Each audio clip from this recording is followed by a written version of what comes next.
በኃጢአቱ ላይ ኖ ኖ ኖ ኖ ክፋቱ ላይ እንዳያደርገው ማድረግ ይችላል ነው። አለማድረግ ትችላለህ። አለማድረግ ነፃ ፈቃድ አለ። በልብ ክፋት መጥቷል። ያንን ክፋት እንዳታረግ ንገስባት አለው። አይ ያሬዶ ይሄ ክፍል እንኳን አልገባኝም። እሺ ቆይ ሚታግልኝ ነው። ኦኬ ችግር የለውም። ጉደታ አላወራ ጉደታ ተማል ቀጥል። እሺ ቃየል አቤልን የገደለው በነፃ ፈቃዱ ነው ወይስ አይደለም? ምን ማለት ነው በነፃ ፈቃዱ ስትል? በነፃ ፈቃዱ ማለት በነፃ ፈቃዱ ነው። ፈልጎ ወዶ ፈቅዶ ነው የገደለው ወይስ አማራጭ ላይ ነው የገደለው? አይ በቃ ይሄ እኮ ኦልሬዲ ኃጢአተኛ ሰው ነው። ኦልሬዲ እግዚአብሔርም ቢመጣም ጨርሶታል። እሱ ገሎታል እኮ በሐሳቡን ገሎታል። ላለመግደልም አይችልም።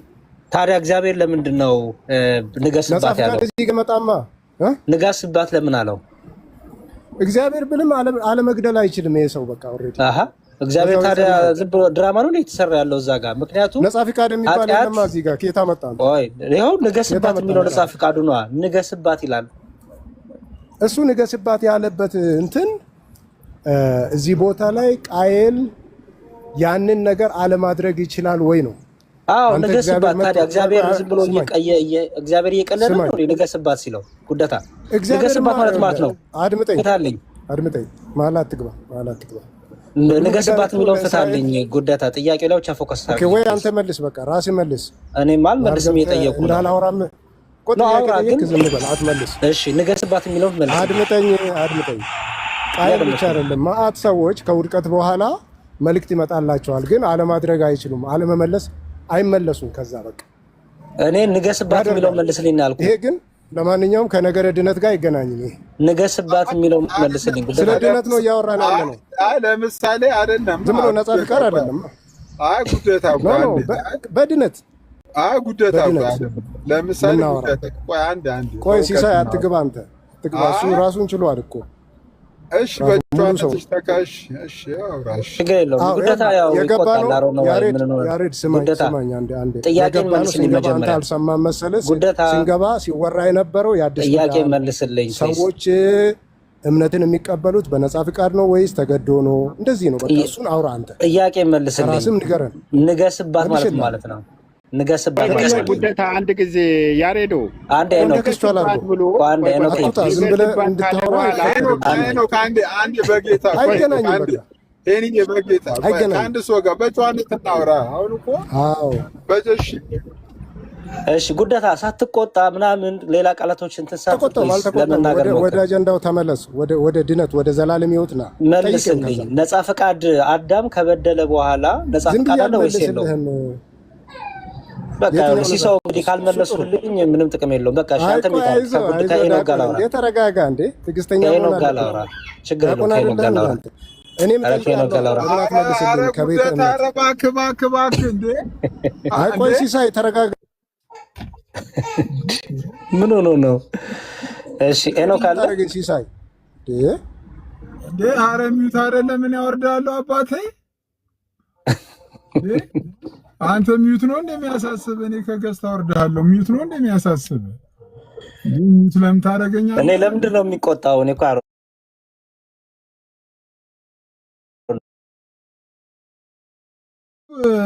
አሁን ስለ ያሬዶ እኮ ድቁና ምናምን አይደለም ጥያቄው እኮ። በቃ ጥያቄ ጠየቀ። ጥያቄ ወይ ሰዓት ወስደህ እንደዚህ ማብራራት እንደዚህ ማድረግ ነው። ከዛ ውጭ ግን ሌላ ምንም ነገር የለም። ያ ችግር የለውም። እኔ ሲሶየን ጥያቄ አነሳውን ለመሰለ ምክንያቱም ከአዳም ከሞት ካመጣ በኋላ ወደ ባህሪው ቶታል ዲፕራይቬት የሚለው ሲብራራ በቃ ነፃ ፈቃድ የለውም ነው አይደለ? ለኃጢአት ብቻ ነው ተንድ የሚያደርገው አይደል? ኃጢአት ብቻ ማድረግ አይችልም። ኃጢአት ብቻ ማድረግ ነው በቃ። ስለዚህ እንግዲህ እንደዛ ከሆነ አቤልና ቃየል የሚባሉ ልጆች እንግዲህ ወልዷል። ስለዚህ አቤልና ቃየል ደግሞ በመልኩና በምሳሌ የተወለዱ ናቸው እንደሚነገር ዘፍጥረት። እንደዛ ከሆነ ቃየል ኃጢአትን አቤልን ሲገለው ነፃ ፈቃዱን ተጠቅሞ ነው የገደለው ወይስ አይደለም ነው ጥያቄ። ተጠቅሞ አይደለም ከተባለ እዛው ደግሞ ምን ብሏል እግዚአብሔር? በልብ ክፋት መጥቷል፣ በልብ ክፋት እያደባ ነው፣ ግን ንገስባት ይሏል። እግዚአብሔር ነግሮታል። ክፋት እየመጣብ ነው፣ ግን ንገስባት። ንገስባት ማለት አለማድረግ ትችላለህ ማለት ነው። ነፃ ፈቃድ አለ። ሁለት ምርጫ ሰጥቶታል። በልብ ክፋት መጥቶብሃል፣ ወንድምን ልገለው እያሰብክ ነው። አንደኛው ምርጫው የአቤል ነው የቃይል። ሁለተኛው ግን ደግሞ በዚህ ክፋት ላይ ደግሞ ንገስባት ተብሏል። ንገስባት ማለት ነው አለማድረግ ትችላለህ፣ እምቢ ማለት ትችላለህ ይሄን ፍላጎትህን። ኦኬ አሁን ይሄ ነፃ ፈቃድ ነው ወይስ አይደለም ነው? አሁን ወንድሜ ኤኖክ ነፃ ፈቃድ የለውም ነው ያለኝ።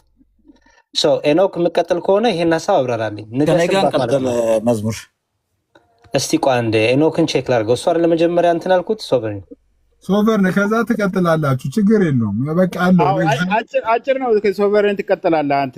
እኔ ግን ያሬዶ እግዚአብሔር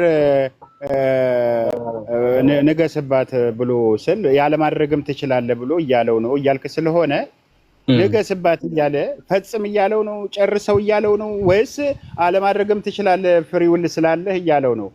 እንደዛ ከሆነ ነፃ ፈቃዱን ተጠቅሞ ለምንድን ነው ያለማድረግ ያልቻለው?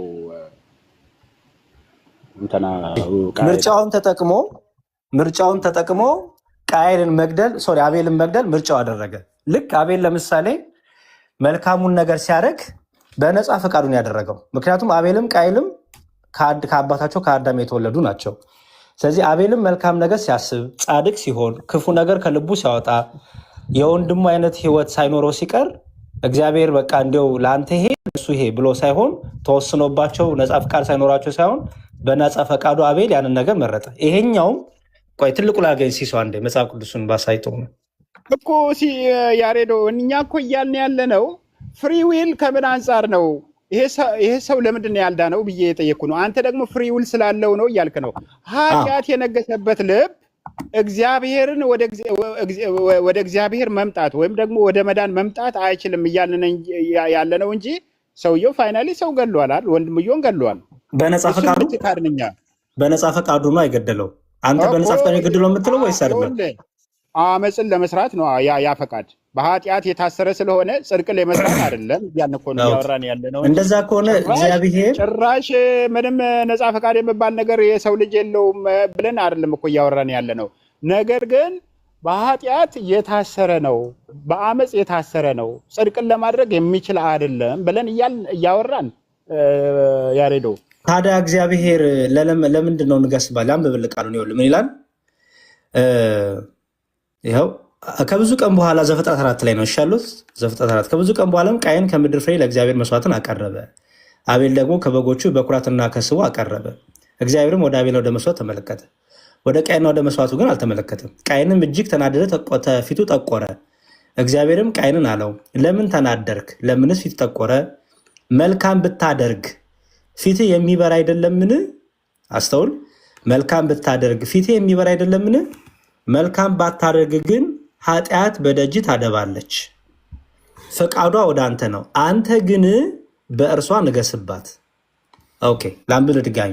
መልካም ብታደርግ ፊትህ የሚበራ አይደለምን? መልካም ባታደርግ ግን ኃጢአት በደጅ ታደባለች። አስተውል። ሁለት ነገር አለ እዚህ ጋር፣ መልካም ማድረግ፣ መልካም አለማድረግ። መልካም ብታደርግ ፊትህ ይበራል። ኦኬ ባታደርግ ደግሞ ኃጢአት በደጅ እያደባች ነው፣ ገና አልሰራትም፣ በልብህ እየመጣች ነው። ደጅ የተባለው ልቡ ነው ማለት ነው። ፈቃዷ ወደ አንተ ነው። ኦኬ አንተ ግን በእርሷ ንገስባት። ምን ማለት ነው ይሄ? ሶሪ ኤኖክ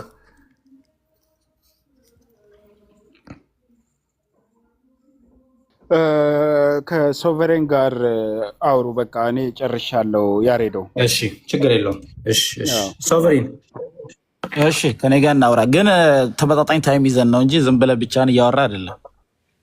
ብቻዬን እስካሁን አላወራውም። ያው ከኤኖክ ጋር ሳወራ እሱንም እየሰማው እኔም እየሰማኝ ነው ያወራሁት። በዛ መልኩ ነው የምንቀጥለው። ሶቨሬን አቆሺ እስቲ አንድህን ንገረኝ መጀመሪያ። እዚህ ላይ ቃየል አቤልን ሲገለው ነፃ ፈቃዱን ተጠቅሞ ነው የገደለው ወይስ አይደለም? እኔ ቶታሊ መጽሐፍ ቅዱስ አንደርስታንዲንግ ትክክለኛ አይደለም፣ ተሳስተሃል ነው የምለው። የእግዚአብሔርን ዕቅድና ፈቃድ መጽሐፍ ቅዱስንም አልተረዳህም ነው የምለው። ለምን ይሄ ትእዛዝ እግዚአብሔር መጽሐፍ ቅዱስ ላይ ትእዛዞችን ኮማንዶችን ሰጥቷል። የሰው ልጅ ሊፈጽሙት ሊችሉት የማይችሉትን ኮማንድ ነው የሰጠው። ቢያለጸጋ እግዚአብሔር የሰው ልጆች ሊፈጽሙት የማይችሉት እውነት ነው፣ ትእዛዝ ሰጥቶታል እግዚአብሔር። የሰው ልጅ ግን ሊፈጽመው እንደማይችል እግዚአብሔር ያውቃል። እያልኩ ነው ያለሁት። የእግዚአብሔር ሀሳብ ትእዛዞች ብዙ ቦታ አለ። አባታችሁ ፍጹማን እንደሆነ እናንተም ፍጹማን ሁኑ የሚል ነው የሰው ልጅ ትእዛዝ። የእግዚአብሔር ሀሳብ ትእዛዝ የሰጠውም ሰው ልጅ እንደማይችል ይገለጥ ዘንድ ነው። ሮሜ ላይ ሄደን ማየት እንችላለን። ስጋ ለባሽ እግዚአብሔርን ሊያስደስት አይችልም ይላል። ስለዚህ ፋንዳሜንታል የሆነ የመጽሐፍ ቅዱስ አንደርስታንዲንግ ችግር ነው አንተ ላይ ማየው ማለት ነው። እሱ ላይ እንነጋገር። ጨረስክ?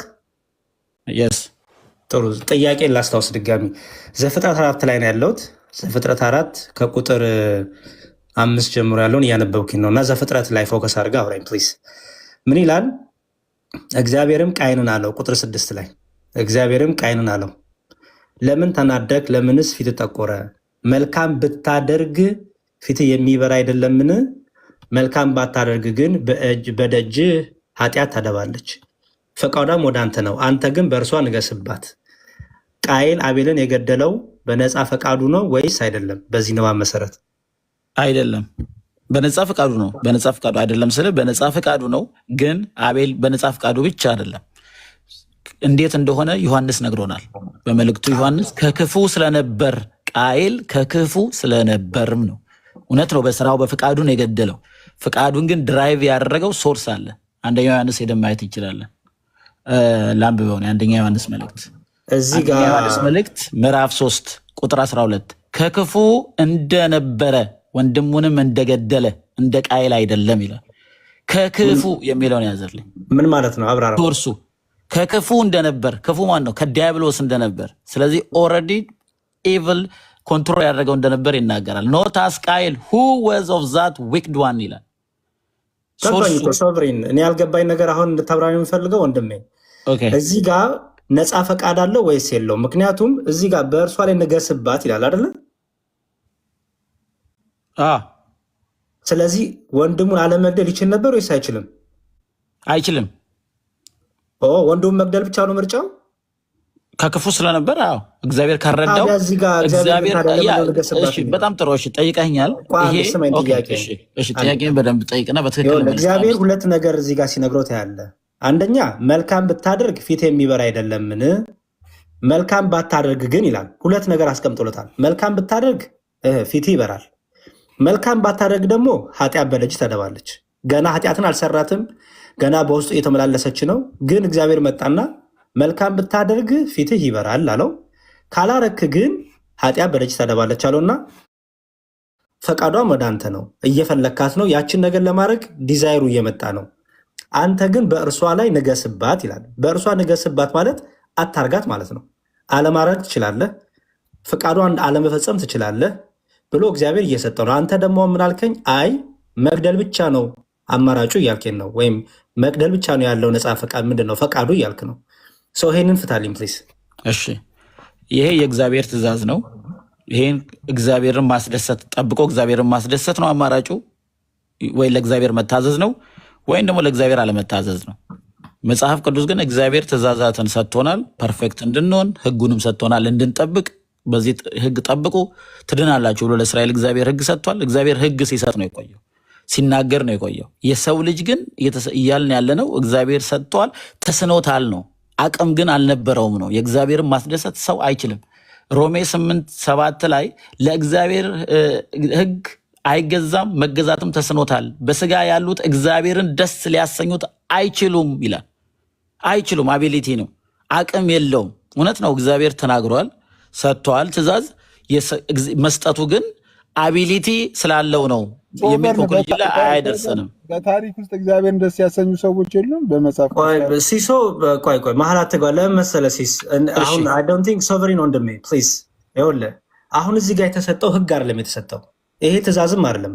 ይሄ የሚያሳየው ይኸውልህ፣ ባታረግ ይሄን ታገኛለህ፣ ብታረግ ይሄን ታገኛለህ የሚል የተሰጠው ትእዛዝ ሳይሆን ይሄ እየነገረው ነው።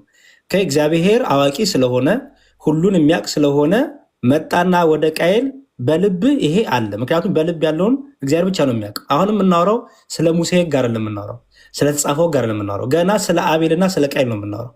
ስለዚህ እግዚአብሔር ወደ ቃየል መጥቶ በልብ ያው ፊት ለምን ጠቆረ? መልካም ብታደርግ እኮ ፊት ይበራ አይደለምን አለው። መልካም ብታደርግ አስተውል፣ መልካም ብታደርግ ፊት ይበራ አይደለምን? መልካም ባታደርግ ደግሞ ይላል። አሁን እየጠየቅኩ ያለሁት የሆነ ህግ ትእዛዝ አይደለም። እዚህ ጋር የተነገረ ያለው ቃየል በልብህ ይሄ ነገር መጥቷል። መልካም ብታደርግ ፊትህ ይበራል፣ መልካም ባታደርግ ግን ኃጢአት በደጅ ታደባለች አለና ፈቃዷ ወደ አንተ ነው ካለ በኋላ አንተ ግን በእርሷ ንገስባት ይላል። አሁን የኔ ጥያቄ እዚህ ላይ ነው።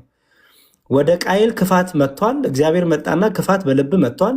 ክፋት አለማድረግ ትችላለህ። ክፋት አለማድረግ እንደሚችል ደግሞ ሲነግረው ምን አለው? ንገስባት አለው። በእርሷ የተባለችው በዛች በመጣችው ክፉ ሀሳብ ነው። በእርሷ ላይ ንገስባት ማለት አለማድረግ ትችላለህ፣ እምቢ በል። ይሄን ክፉ ሀሳብ በልብ የመጣውን አለማድረግ ትችላለህ። ምክንያቱም ብሎታል፣ መልካም ብታደርግ ፊት ይበራል ብሎታል። ባታደርግ ደግሞ በደጅ ኃጢአት ቆማለች እያለው ነው። ፋይናሊ ምን አለው? ንገስባት ደግሞ አለው። አሁን የጠየቁ ጥያቄውንም ፎከስ አድርገህ እዚህ ጋር መልስልኝ ሶቨሪን ወንድሜ። እግዚአብሔር ማን ነው ቃየል አቤልን ሲገለው በነፃ ፈቃዱ በምርጫው ነው የገደለው ወይስ አይደለም ነው ጥያቄ። እሺ ጥሩ ጠይቀኛል። እግዚአብሔር ትእዛዝ ሰጥቷል፣ ምንም ጥርጥር የለውም። እግዚአብሔር ምን እያደረገ ነው? ፈቃዱን፣ ጽድቁን፣ እግዚአብሔር የሚያስደስተውን እየገለጠ ነው። ሰዎች ደግሞ እውነት ነው፣ ሰዎች ጽድቅ ቢያደርጉ እግዚአብሔርን ያስደስታሉ። እግዚአብሔር ካስደሰቱ ደግሞ እርካታንና ደስታን ያገኛሉ። ፋንዳመንታል የሆነው ትክክለኛው ነው። እግዚአብሔር ያም በግልጽ የተናገረ ነው። ሪስፖንሲቢሊቲው ነው፣ ጠብቅ ብሎታል። አዎ። ስለዚህ እግዚአብሔር ምን እያደረገ ነው? እያስጠነቀ ነው ለቃየል ሪስፖንሲብል እንዲሆን እያደረገ ነው። የኃጢአትን ሲሪየስነት እየገለጠለት ነው።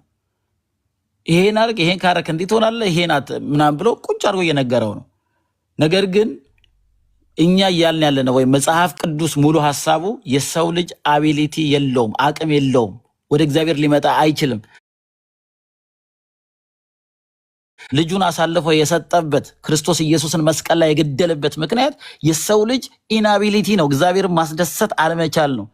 እግዚአብሔር በዚህ አይደለም ሙሉውን ሕግ ሲሰጥ ነው የቆየው። የሰው ልጅ ግን በራሱ እግዚአብሔር ሊያስደስት አልቻለም። እያልክ ያለው አንተ የክርስቶስን የመስቀሉን ስራ የሚክድ ነው። የመስቀሉ ስራ የተሰራልን ክርስቶስ ከሰማይ ሰማያት የመጣው የሰው ልጅ አቅም ስለሌለን ነው። እግዚአብሔርን ልናስደስት ስላልቻልን ነው። ልክ ነው። እግዚአብሔር ተናግሯል። እግዚአብሔር ጽድቅ ነው፣ ራሱን ዲክሌር አድርጓል። ጻድቅ ነኝ። ሌላ ቦታ ላይ አዲስ ኪዳን ላይ ያሳያል። አምላካችሁ እግዚአብሔር ፍጹም ነውና ፍጹም ሁኑ ነው። ከሰው ይጠበቃል። ልክ ነው። አልቻልንም። እግዚአብሔር ላስደስት አልቻልንም። ተቅበዘበዝን፣ ጠፋን። ኢየሱስ ከሰማይ ሰማያት መጣ። በክርስቶስ ያመኑት ናቸው እግዚአብሔር ሊያስደስቱ የቻሉበት ምክንያት ነው ያልን ያለ ነው። ይሄንማ ቃየልማ ወንድሙን ቢያስደስት ችግሮች ባይፈጠሩ ሰዎች እግዚአብሔር እያስደሰቱ ቢኖሩማ ኢየሱስም አይመጣም ነበር።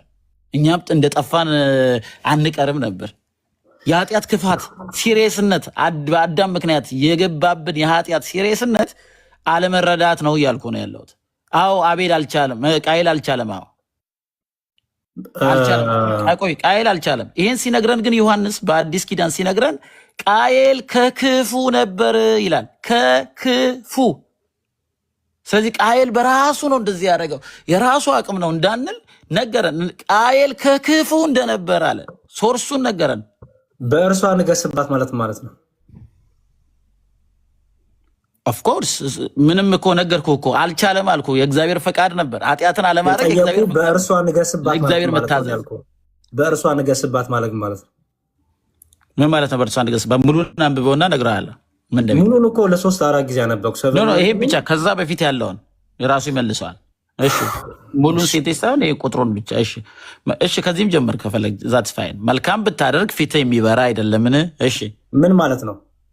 ከዚህ እየፈታልኝ ሂድ። መልካም ብታደርግ ፊት የሚበራ አይደለምን ማለት ነው።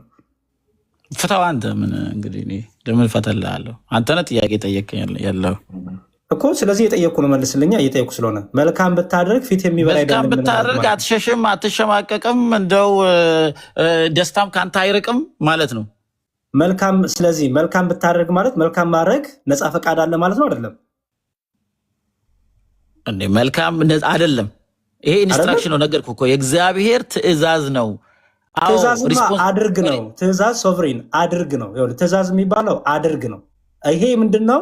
መልካም ብታደርግ። ምክንያቱም ይኸው ለምን ተናደግ፣ ለምን ፊት ተቆራለው እና መልካም ብታደርግ ፊት የሚበራ አይደለምን አለው። እሺ ሳይሆን መልስልኝ። ምን ማለት ነው? ምን ግልጽ እኮ ነው። በቃ መልካም አሁን በጥያቄ ያደረገው ምንድነው? እንግሊዝኛውንም እናንብብ። በቃ መልካም እንዲያደርግ መልካም ቢያደርግ ፊቱ እንደሚበራ ወይ እንደሚደሰት ከእግዚአብሔር እንደማይሸሽ እግዚአብሔር ሊያሳዝን እንደማይችል እንደዚህ እንፈተዋለን። ስለዚህ መልካም ማድረግ ይችላል ማለት ነው። ይችላል ብለን ኮንክሉድ ማድረግ አንችልም። እግዚአብሔር ሲናገር ይሄን አርግ እግዚአብሔር የራሱ ስታንዳርድ ነው እየነገረን ነው እያለ ያለው።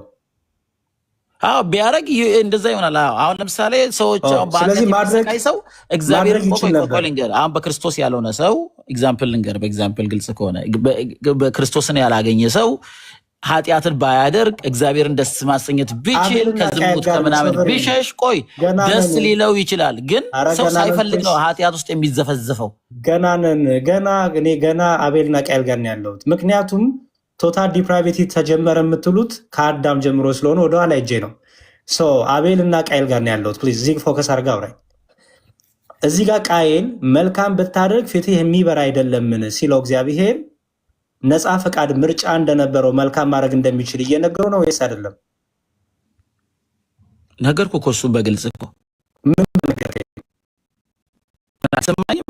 እግዚአብሔር ተናገረው። እየተናገረ ያለው እግዚአብሔር የሚፈልገው እግዚአብሔር አስከፊነት እግዚአብሔር የተናገረ ነው።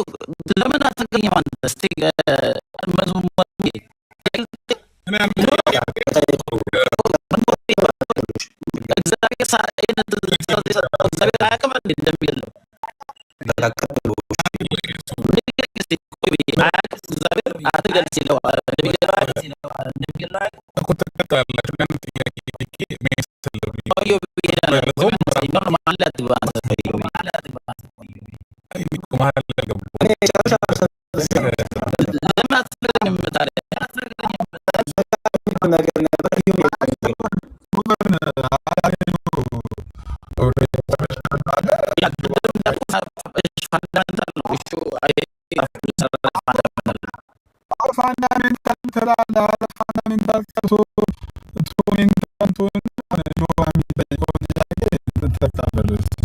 እግዚአብሔር እንዲህ ስላለ ትችላለህ የሚል ኮንክሉዥን በቃ ሎጂካል መጽሐፍ ቅዱሳዊ አይደለም። እሺ ይወጣልሽ ኦቨር ጥያቄ ጠይቀ እሺ ማለት ባታችሁ ተቆጣሪ ዲፋይን ያደረገው ሰውዬ ስለዚህ እግዚአብሔር እርዳታውን ነፍጎት ነው አቤልን መልካም ነገር በደጅ ታደባለች ንገሰ ያለው ነግሮት እርዳታውን ነፍጎት ነው እንደዛ ያለው ለአቤል ከይቅርታ ከሶቨር ነው እግዚአብሔር ለአቤል ሳይሆን ለቃየል በል። አቤልማ እግዚአብሔር ረድቶት አቤልማ ያደረገውን እግዚአብሔር ደስ አለው። ለቃየል እየነዳው ስለሆነ ነው ሐሳቢ እንትን ያለው ለቃየል እግዚአብሔር እርዳታውን ነፍጎት ነው መልካም ነገር አታድርግ ንገስባት ኃጢአት በደጅ ታደባለች ንገስባት ያለው እርዳታውን ነፍጎት ነው ንገስባት ያለው ለቃየል። ሲሶይ ቃየል አቤል እንደሚገለው አያውቅም ነበር እንዴ እግዚአብሔር? ስለ እግዚአብሔር እውቀት አይደለም። እሺ ያውቃል አያውቅም? ይሄን ነገር የመጀመሪያ ያውቃል አያውቅም? አይደለም ስለ እግዚአብሔር እውቀት አይደለም እኮ ያውቃል አያውቅም ነው ጥያቄ ጠየቁ። እንደሚገለው ያውቃል አያውቅም? ወንድም ስለ አበበ ስናወራ ከበደ ጋር አትሂድ። አሁን ስለ እግዚአብሔር ነው እያወቀ ነው አትግደለው ብሎ ማለት እንዴት ታደርጋለህ ብሎ ትእዛዝ የሚሰጠው እያወቀ ነው እግዚአብሔር። አሁን የጠየቅኩን አንተ ደፍረ መቼም ደፍረ እርዳታውን ነስቶት ነው እንደዛ ያለው በላ አንተ ኦልሬዲ ሰው ምንም እግዚአብሔር ካረደ ለምን ሲሳይ አትመልስልኝም? ለምንድን ነው አትመልስልኝ? አየህ እግዚአብሔር አያውቅም ወይ ስለ እንኳን ልትመልስ አልቻልክም። እግዚአብሔር እውቀት እግዚአብሔር ያውቃል። እግዚአብሔር ሁሉን ያውቃል። አየህ ነገር ግን በሙሉ ግን ፈቅዷል ማለት አይደለም። እሱ ችግር የለውም ላይሆን ይችላል። ግን እግዚአብሔር ያውቃል ብለህ መናገር እንኳን ፈራ። እግዚአብሔር አዋቂ ነው። ነገር በሙሉ ፈቅዷል ማለት አይደለም እኮ ያውቃል። እንደዛ አላልኩም። ችግር የለውም እንደዛ አላልኩም እኮ። ግን እግዚአብሔር ያውቃል ነው ጥያቄ። ያውቃል አይደል ስለሆነ ከዋርጋ ቀጥሎሽ ነው እግዚአብሔር ያውቃል። እያወቀ ነው ትእዛዝ የሰጠው ማለት ነው። ጥያቄ ላቅርብ ለሶቭሪ። እሺ ዮብዬ አንተ ራሱ ሶቨሬን ዮሐድ እኔ ከአንተ ጋር ላወራም ይቅርታ አድርግልኝ። ኢዮብ ቀጥል። ካላወረድክ ትወርዳለህ። ካላወራ ትወርዳለህ ከአባታች። ኢዮብ የተናገረ ነበረ። ሲሶዬ ቀድሞ ኢዮብ ነው የተናገረ ነበረ። ትወርዳለህ። በቃ ምንም አንድ እንትን አለ። በቃ ወርድ ያለው ችግር የለውም። ግን ዘፍጥረት ተራ 4:7 ጠብቀሽ ይዋል ስለምንድን ኢዮብ ነው የተናገረ የሚያወራው? ነበር አለ። ቆይ አንድ ጊዜ ሶቨሬን ይዋዴ ዘፍጥረት ቆይ አንድ ጊዜ 4:7 ስለምንድን ነው የሚያወራው? ቆይ ሄኖክ ይዋዴ አንዴ ባለፈው አንተ ቤትም አላወራም አንዴ ካንተ ጋር እያለ ስለነበረ ሄኖክ አንዴ ይዋድ ይሄን ሄኖክ ለምንድን ነው ማለት አንዴ ቆይ እያልኩ ነው እየጠየኩት ነው። እሺ ይዋድ ከኢዮብ ይቀድማል። ከኢዮብ ጋር ላውራ እንዴ? ዘፍጥረት 4:7 ስለምንድን ነው የሚያወራው እያልኩ በቃ ኢዮብ ሌላ ቀን እናወራለን። እኔ ዝም ብዬ አላወራም። ስለዚህ ከይዋድ ጋር አምና ኮምፎርታብል ሰው ኢዮብ ሌላ ቀን እናወራለን። ውረድ በሉቻ ቻው ዘም ብለህ እየገባ እኔ ምንም የመጽሐፍ ቅዱስ እውቀት ሳይኖራችሁ ባይዘው ሰውን ችግሩ የሚመስለኝ መጽሐፍ ቅዱስን አለማወቅ ነው እያለ ያሬዶን ሲዘልፈው ነበረ። ኦኬ አንድ የመጽሐፍ ቅዱስ ጥቅስ ሳታውቁ በነገራችን ላይ እንዲህ እያላችሁ አታውሩ። እሺ ትዕቢት ውድቀትን ትቀድማለች ይላል መጽሐፍ ቅዱስ። በቃ ውድቀታችሁ ገና ከመጀመራችሁ ነው የሚጀምረው። እና አንድ ጥያቄ ተጠይቆ መመለስ አይችልም። አንተ ላይ እያየሁት ያለው ችግር መጽሐፍ ቅዱስን ያለማወቅ ችግር ነው ይላል። ማይ ገድነስ እዚህ ክፍል ላይ ሲጀመር ምንድን ነው እያለ ያለው? ኃጢአት በደጅ ታደባለች ማለት መልካም ብታደርግ ፊትህ የሚያበራ አይደለም። ምን ማለት እግዚአብሔር አምላክ አሁን ክፉ ማለት ሐሳቡ መጀመሪያ ለመስዋዕት ያቀረበው ሐሳብ ልክ አይደለም። እያስጠነቀቀው ነው። ማንን? ቃኤልን ማለት ነው። መስዋዕቱ እግዚአብሔር ይበላዋል ወይ? ስለዚህ እግዚአብሔር የማይበላው ከሆነ የነጠረ የጠራ አያስፈልገውም ማለትና ዝም ብሎ የማይረባ መስዋዕት አቀረበ። ዘንድ ወደ መስዋዕቱ አልተመለከተም። ወደ መስዋዕቱና ወደ ቃኤል ስላልተመለከተ እግዚአብሔር ተቆጣ ማለት ነው። ስለዚህ ምን አለው እግዚአብሔር? መልካም ብታደርግ ፊትህ የሚያበራ አይደለምን ነው። ኦኬ ልብህ ንጹህ ቢሆን በቅንነት መስዋዕትን ብታቀርብ እግዚአብሔር አምላክ መስዋዕትን አይቀበልም ወይ ነው። ስለዚህ ማድረግ ለሚችል ነው። አሁን ማድረግ ለማይችል ሰው እንዲህ ብታደርግ ኖሮ አይባልም። እንዲህ ብታደርግ አይባልም እኮ ማድረግ ለማይችል ሰው ማለት አለበለዚያ ለወቱ ስብሐትና እግዚአብሔር እየቀለደበት ነበረ ያስብላል። አሁን ለያሬዶ መንዳት ሳይችል ወይም ደግሞ መብላት ሳይችል ብትበላ ኖሮ ብዬ ማውራት እችላለሁ? አልችልም። መብላት ለማይችል እንዴ ብትበር ኖሮ ብዬ ያሬዶ ላወራ አልችልም እኮ መብረር ስለማይችል ማለት ብትበር ኖሮ እንደዚህ ያደርግልህ አይባልም ሲጀምር። ኦኬ ስለዚህ እግዚአብሔር ማድረግ ለማይችሉት እንዲህ ብታደርጉ ኖሮ እንደዚህ ያደርግላችኋለሁ ብሎ አይናገርም ማለት ነው። ፈቃዳቸው ኦልሬዲ ነፃ ነው። ነፃ ስለሆነም ነው አቤል ነፃነቱ ተጠቅሞ አድርጓል። እግዚአብሔርም ወደ አቤልና ወደ መስዋዕቱ ተመልክቷል። ተመለከተ። ምን አቤል ያቀረበው መስዋዕት በደስና ነው፣ እግዚአብሔር ያደስታል ብሎ ስለሰበ ስለተጻፈ ቃል ተቀምጧል። ለአቤል ምንም እግዚአብሔር አስገድደው እስቲ እንዲያስብ ነው አስቦት አለ። በንጽህና እግዚአብሔር የሚቀርብ መስዋዕት ስለሆነ አለ ንጹህ የሆነ መስዋዕት ለእግዚአብሔር ቀረበ። አይደው ከሱ ምን ነው ከፋና ደግሞ ምን አደረገ? የሆነ ማይረባ ስሪ ይዞታ እግዚአብሔር ወደ እሱ አልተመለከተም። አሁን ለምሳሌ አይ እንደነግባባ የለው በሚለው ካተጎሪ ውስጥ መክተት ይቻላል። የኛው ቪዲዮ አንተም ተቀበል ካልቪኒስቶቹ ይችላል ወደ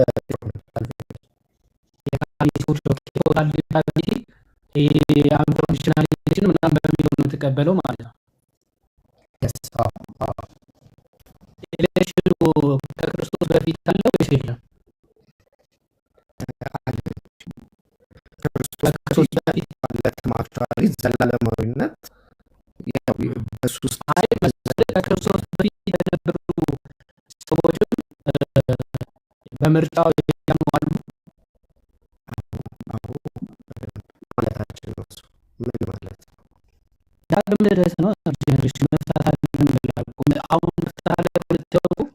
አሁን ለምሳሌ እናንተ አስቀድሞ የሰው ልጅ ከማመን በቀር ጀነሬት ማድረግ አለብላችሁ ትነግራላችሁ አይደል?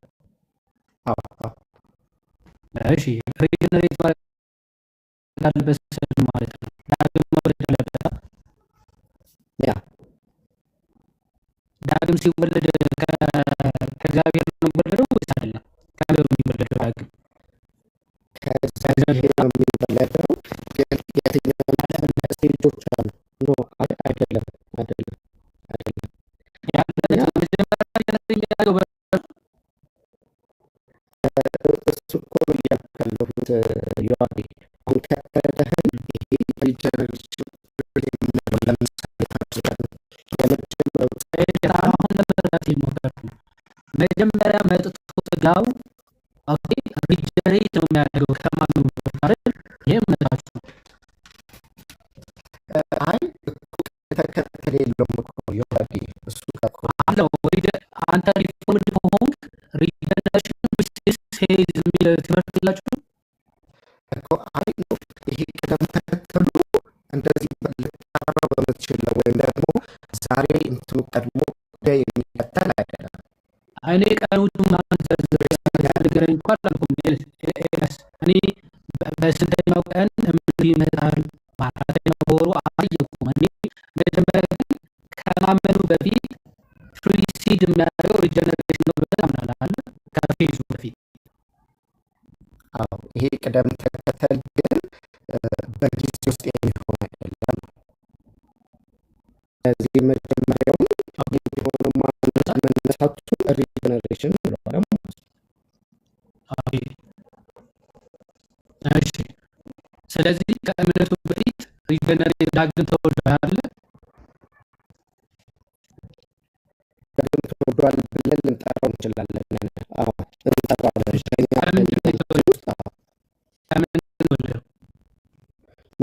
ከምን ምንድን ነው የሚለው ሳይሆን ማለት ነው ሙት ለሆኑ ህይወትን ሰጠው። አንድ አካል ለመወለድ የሚወለድበት እኮ ያስፈልገዋል አይደለ? ከምን ነው የሚወለደው? ከምን አዲስ ህይወት ያገኛል። አዲስ ህይወት ያገኘ ማለት የእግዚአብሔር ልጅ ሆነ ማለት ነው አይደል? አሁን መጀመሪያ ሪጀነሬት አድርጎ ያለምንም እምነት አስቀድሞ የእግዚአብሔር ልጅ ሆነ ያለምነት አይደል? አሁን መበለጠ ላብራራ ቁጥር የወሳሰብኩ ስለሆነ በዚህ ላይ ሞርካን የተሻሉ ያላቸውን ጠይቃቸው ደስተን እዚህ ጋር ምክንያቱም ላስረዳ በሞከርኩ ቁጥር የወሳሰብ በጣም ሪጀነሬሽኑ ይቀድማል። ከዛው መጥቶ ሪጀነሬት አደረገ ይወለደዋል። ዳግማ ያንን ዳግም የተወለደው አካል የእግዚአብሔር ልጅ ነዋል ሳምን በፊት ማለት ነው። ፕሪሲድ የሚለው ስለሆነ ከፌዙ በፊት ማለት ነው። ከፌዙ በፊት አስቀድሞ ሪጀነሬት ይደረጋል። ሪጀነሬት ያደረገ ደግሞ የእግዚአብሔር ልጅ ነው። ላውት ፌዝ ማለት ነው ያለ ፌዝ። ስለዚህ ያለ ፌዝ ሪጀነሬት ያደረገ ያለ ፌዝ በቃ የለውም ምድርን ይመርስ ነበር ማለት ነው። ከብዙ ቀን በኋላ ከምድር ፍሬ ለእግዚአብሔር መስዋዕትን አቀረበ አለ። እሺ ምን አደረገ? ለእግዚአብሔር መስዋዕትን አቀረበ። ማ ቃየል ከዛ ከሚያርሰው እርሻ ማለት ነው። ዘአራት አቤል ደግሞ ከበጎቹ በኩራትና ከሕዝቡ አቀረበ። እግዚአብሔርም ወደ አቤልና ወደ መስዋዕቱ ተመለከተ፣ ወደ ቃየልና ወደ መስዋዕቱ ግን አልተመለከተም። ቃየል እጅግ ተናደደ፣ ተቆረ ይላል። ኦኬ የፊቱ መቆርና ምን አይደለም ነው ኤግዛክትሊ ስለ መስዋዕቱ አለመቀበል ወደ መስዋዕቱ አለመመልከት ነው ማለት ነው። ወደ መስዋዕቱ አለመመልከት ነው። ለምን በአቤል የተመለከተ ከአቤል የተነሳ ተቀባይነትም ወይም ደግሞ ተቀባይነት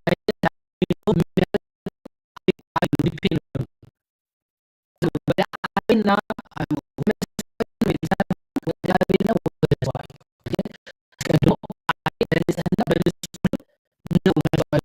ስለዚህ አቤልን ተመለከተ፣ አቤል ያቀረበው መስዋዕት ቃየልና ወደ መስዋዕቱ ግን አልተመለከተ ነው የሚለው። ቃየል ግን በልቡ ያስበው ያቀረበው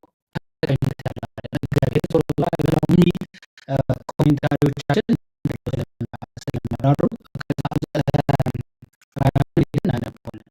ስለዚህ ለምን ይጠቁራል ይልና ቁጥር 7 መልካም ብታደርግ ኖሮ ነው። በቃ መልካም ማድረግ በትዕቢትም የተሞላ ስለሆነ፣ ስለዚህ አቤል ፈቅዶ ወዶ ነፃ ፈቃዱ ተጠቅሞ በእምነት ለማን አቀረበ መስዋዕቱ? ለእግዚአብሔር። ከዛ ያ በእምነት ያቀረበው መስዋዕቱ ደግሞ ከማን? ከቃየል ደግሞ የሚበልጥ መስዋዕት ተባለ። አይ እግዚአብሔር ስለወሰነበት፣ እግዚአብሔር አቤልን አስቀድሞ ስለመረጠው በጭራሽ አይደለም፣ ጭራሽ አይደለም። በእምነት ግን የሚበልጥ ከቃየል የሚበልጥ መስዋዕቱን አቅርቧል። በዚህም አለ እግዚአብሔር ስለ ስጦታው ሲመሰክር እርሱ ጻድቅ እንደሆነ ተመሰከረለት ይላል። ስለ አቤል ተመሰከረ። ይኸው ስለ እግዚአብሔር ነው የመሰከረለት። ይኸው መርጬው እኮ ነው ወስኜበት እኮ ነው አይደለም ያለው። የአቤልን እምነት ሲመሰክር እግዚአብሔር ራሱ ምን እርሱ ጻድቅ እንደሆነ ተመሰከረለታል። ሞቶም ሳለ በመስዋዕቱ እስካሁን ይናገራል። የአቤል ደም እስካሁን ድረስ ይናገራል፣ ይጮሃል አይደል? የአቤል ደም ይጮሃል ተብሎ ተጽፏል አይደል? አዎ፣ ለምን? ንጹህ ስለሆነ ጻድቅ ስለነበረ ተብሎ ተነግሯል። ስለዚህ ከዚህ አንጻር መጽሐፍ ቅዱስ የሚናገረው ምን ስላደረገ ነው? በእምነት ንጹሑን መስዋዕት ከአቤል የሚበልጥን መስዋዕት ስላቀረበ ነው አቤል። ያ እንደዛ ነው የሚለው። እሺ ልቀጥል ወይስ ዲያቆኑ የሚጨምሩት ካለ? ወይስ አይ አሪፍ ነው። ምን እጨምራለሁ? የሀዲሻ አሪፍ ነው እንትን ያለው። ቅድም ቶሎ ብዬ ዲስከሽኑን ከታረኩት አንደኛ ሞቲቭ ጥሩ ስላልነበር የወንድማችን፣ ሁለተኛ ደግሞ በቃ ሳይክሊክ ሆነ። የዋዲ የሰምተው ከሆነ ታች ሆነ በቃ እኔ ማውራው የምጠይቀው ሌላ እሱ ደግሞ የሚመልሰው ሌላ ሆነና አንዳንዴ ድክም ይላል እንደዚህ አይነት ነገር። ቲክታክ ላይ መቅረት ያለበት ነገር ቢኖር በቃ ይሄ ነው። ይሄ መዞር አስፋልት ለብለብ መብላት እሱ መቀነስ አለ ብዬ አምናለሁ። በቃ ቱ ዘ ፖይንት እየተናገርን ብቄ ጥሩ ነበረ። ለዛ ነው። ለማንኛውም ግን የሀዲሻ አሪፍ ነው ያስተማርከው፣ ቃሎት ያሰማልን። ኤልያስዬ ይኸውልህ እግዚአብሔር መጀመሪያ አሁን ነፃ ፈቃድ የምንለው አስተውል፣ እኛ ከራሳችን ያመጣ ነው አይደለም አይደለ? ነፃ ፈቃድ የምንለው ራሱ እግዚአብሔር የሰጠን ነው ስንፈጠር። ኦኬ እግዚአብሔር ሲሰራን እፍ አለብን፣ የህይወትን እስትንፋስ እፍ አለብን። ያ የህይወት እስትንፋስ ሙሉ ሰው አደረገ፣ ህያው ነፍስ ያለው ሆንን ማለት ነው። ነፍሳችን አዋቂ ናት ማለት ነው። ያቺ አዋቂነቷ ነፃ ፈቃዷ ነው ማለት ነው። ኦኬ ሶ እንስሳትና እኛን የሚለየን ትልቁ ነገር ምንድነው ብትለኝ፣ ነፃ ፈቃድ። ነፃ ፈቃዳችን በቃ እስከነጭራሹ ሙትት ያለ አይደለም። እግዚአብሔር አዳም ከእግዚአብሔር ሲለይ እንዲሁ በቃ ነፃ ፈቃዱ ሁሉ በአንዴ ኔቸሩን ለወጠ ማለት እኮ። ኔቸር እኮ አልተለወጠም እንዴ! አይ ነፃ ፈቃድ ቀርቷል ከተባለ እኮ ቶታሊ ባህሪ ተለውጧል ማለት ነው። ኔቸር ጠፍቷል ማለት ነው። አዳም ከጸጋው ተራቆተ ስንል ባህሪው ተለውጦ በቃ ሌላ ፍጥረት ሆነ ማለት አይደለም። ያቺው ነፃ ፈቃዱ አለች፣ አልጠፋችም። ኦኬ ምክንያቱም ቅድም ዮሐድዬ እንዳለ በብሉይ ኪዳን ነፃ ፈቃዳቸውን ተጠቅመው እግዚአብሔርን ደስ ያሰኙ አሉ። ነፃ ፈቃዳቸውን ተጠቅመው ደግሞ እግዚአብሔርን ያስከፉ አሉ። ኦኬ ስለዚህ ነፃ ፈቃዳችን አለ። እንዲሁ በቃ እንዳለ ሙትት ብሏል፣ በቃ እንዲሁ በቃ ዴድ ሆነናል የሚባል ነገር የለም። እንደዛ ከሆነማ አዲስ ፍጥረት እንሆን ነው ማለት ነው። አዲስ ፍጥረት አልመጣም። ኦኬ ሶ የቃየልና የአቤል ላይ ዮሐድዬ እንደነገረህ ቃየል እግዚአብሔር ወደ ቃየል ሲጀመር የመጣው ድራማ ሊሰራ አይደለም። አስተውል። እግዚአብሔር ወደ ቃየል የመጣው ሪማይንድ እያደረገው ነው። ትእዛዝም እየሰጠው አይደለም፣ እያስፈራራውም አይደለም። ሪማይንድ እያደረገው ነው። ምኑን? ነፃ ፈቃዱ። ምን ብሎ ሪማይንድ አደረገው ራሱ? አሁን ቅድም ወንድማችን ትእዛዝ ነው ሲል ነበረ። ነው ስና ትእዛዝማ በቃ እንዳታደርግ ነው አለቅ። አየው። እግዚአብሔር ግን ወደ ቃየል መጥቶ ምንድን ያደርገው? ሪማይንድ ያደረገው ምኑን? ነፃ ፈቃዱን። ምን ብሎ? መልካም ብታደርግ ፊትህ የሚበራ አይደለምን ብሎ ሪማይንድ አደረገው። ኦኬ ቅድም የዋድሻ እንዳለው መልካም ብታደርግ የሚባለው ማድረግ ለሚችል ነው እንጂ ማድረግ ለማይችል አይባልም። እንደዛማ ከሆነማ ድራማ ነው። መልካም ብታደርግ ፊትህ የሚበራ አይደለምን? ገና ክፋትን ያችን መስዋዕቱ ላይ የተቆጣውን ቁጣ ሪዛልቷን ውጤቷን ወንድሙን በመግደል ገና አልገለጻትም። ኦኬ ስለዚህ እግዚአብሔር ምን አለው? ክፉ ነገር በልብ እየመጣ ነው። መልካም ማድረግ ትችላለህ። መልካም ብታደርግ ፊት ይበራል አለው። መልካም ባታደርግ ግን ኃጢአት በደጅ ታደባለች አለውና ፍቃዷ ወደ አንተ ነው፣ አንተ ግን በእርሷ ላይ ንገስባት። አስቼ አንድ ሚዩት አድርገን።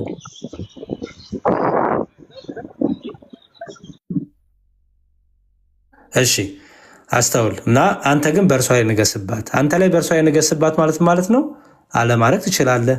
ነፃ ፈቃድ አለ። ነፃ ፈቃድን ተጠቅመህ አታርጋት። ካረካት ግን እያለ እየነገር ነው ማለት ነው። ስለዚህ ይሄ እዚህ ጋር ትእዛዝ ሳይሆን ሪማይንድ እያደረገው ነው። ነፃ ፈቃዱን እየነገረው ነው። እንዲያውም እዛ ቁጥር 9 ላይ ዝቅ ሲምላል እግዚአብሔርም ቃይንን አለው ወንድምህ አቤል ወዴት ነው? እርሱም አለ አላውቅም፣ የወንድሜ ጠባቂ እኔ ነኝ አለ። መቼም እግዚአብሔር እኮ ያውቃል። ወዴት ነው ሲል መቼም ከእግዚአብሔር ጠፍቶ አይደለም። ከዛ ቁጥር 10 ላይ አለውም እግዚአብሔር ምን አለው? ምን አደረክ? የወንድም የደሙ ድምፅ ከምድር ወደ እኔ ይጮሃል። አሁንም የወንድምን ደም ከእጅህ ለመቀበል አፏ በከፈተች በምድር ላይ አንተ የተረገምክ ነህ አለው ይላል። አየው፣ ሪማይንድ ባያደረገው ኖሮ መጀመሪያውኑ ኖሮ ኃጢአት በደጅ ታደባለች እንዳታረጋት ትችላለህ ሲለው ባያረግ ኖሮ አየው ነፃ ፈቃዱ መጠቀም ይችል ነበር። ነፃ ፈቃዱን ተጠቅሞ ምን አረገ? በደልን ሰራ፣ ወንድሙን ገደለ ማለት ነው። ስለዚህ ተቀጣ ማለት ነው። እና ይሄን ሁሉ ሪማይንድ የምናደርግበት የምናይበት ነው ማለት ነው እንጂ ይሄ ቶታል ዲፕራይቬቲ የሚለው የፕሮቴስታንት ትምህርት በተለይ የሉተሪያኑ በቃ የሆነ ነፃ ፈቃድ የሚባል ቶታሊ ጠፍቷል። በቃ እንደዛ ከሆነ ደግሞ እንዳልኩ አዲስ ፍጥረት አልመጣም። ሰው ያው ሰው ነው። ኦኬ ሰው በዛ መልኩ ተረዳው ለማለት ነው። ታንኪዩ ስላረዘምኩ ይቅርታ። የዋድሻ ቃሎት ያሰማልን።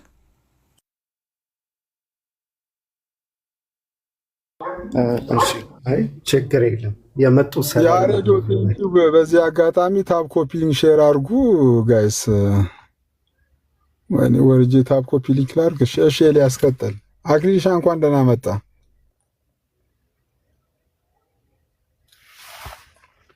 እንኳን ደህና ቆያችሁኝ። አሃ ሲሶ ይላል። ሌሎቻችሁም ሰላም ብያለሁ። ኤላ ያሬዶ ከባድ ሰው እንዴት ነህ? ሊምብሮስኪ ቶኒሻ ሁላችሁም ሰላም ብያለሁ። ዮአዴም እናንተ ቸርቻችሁ እየተከራከራችሁ ነው መኪና ውስጥ እናንተ ቸርቻችሁ። ኧረ አይደለም በጌታ ነው። እዚህ አንተ አብረን እየሄድን ብድግ ብሎ የሆነ ቦታ ገባ ማለት ነው። ጀለስ እንዴ የማደርገው ሳጣ ዝም ብዬ ቲክቶክ ላይ ገባ አልኩኝ። ቲክቶክ ላይ ገባ ስል እንዴ ወንድሞች እዚህ ጀግና ደስ ላይ ናቸው። ዝም ብዬ ገብቼ ደቀልኩኝ።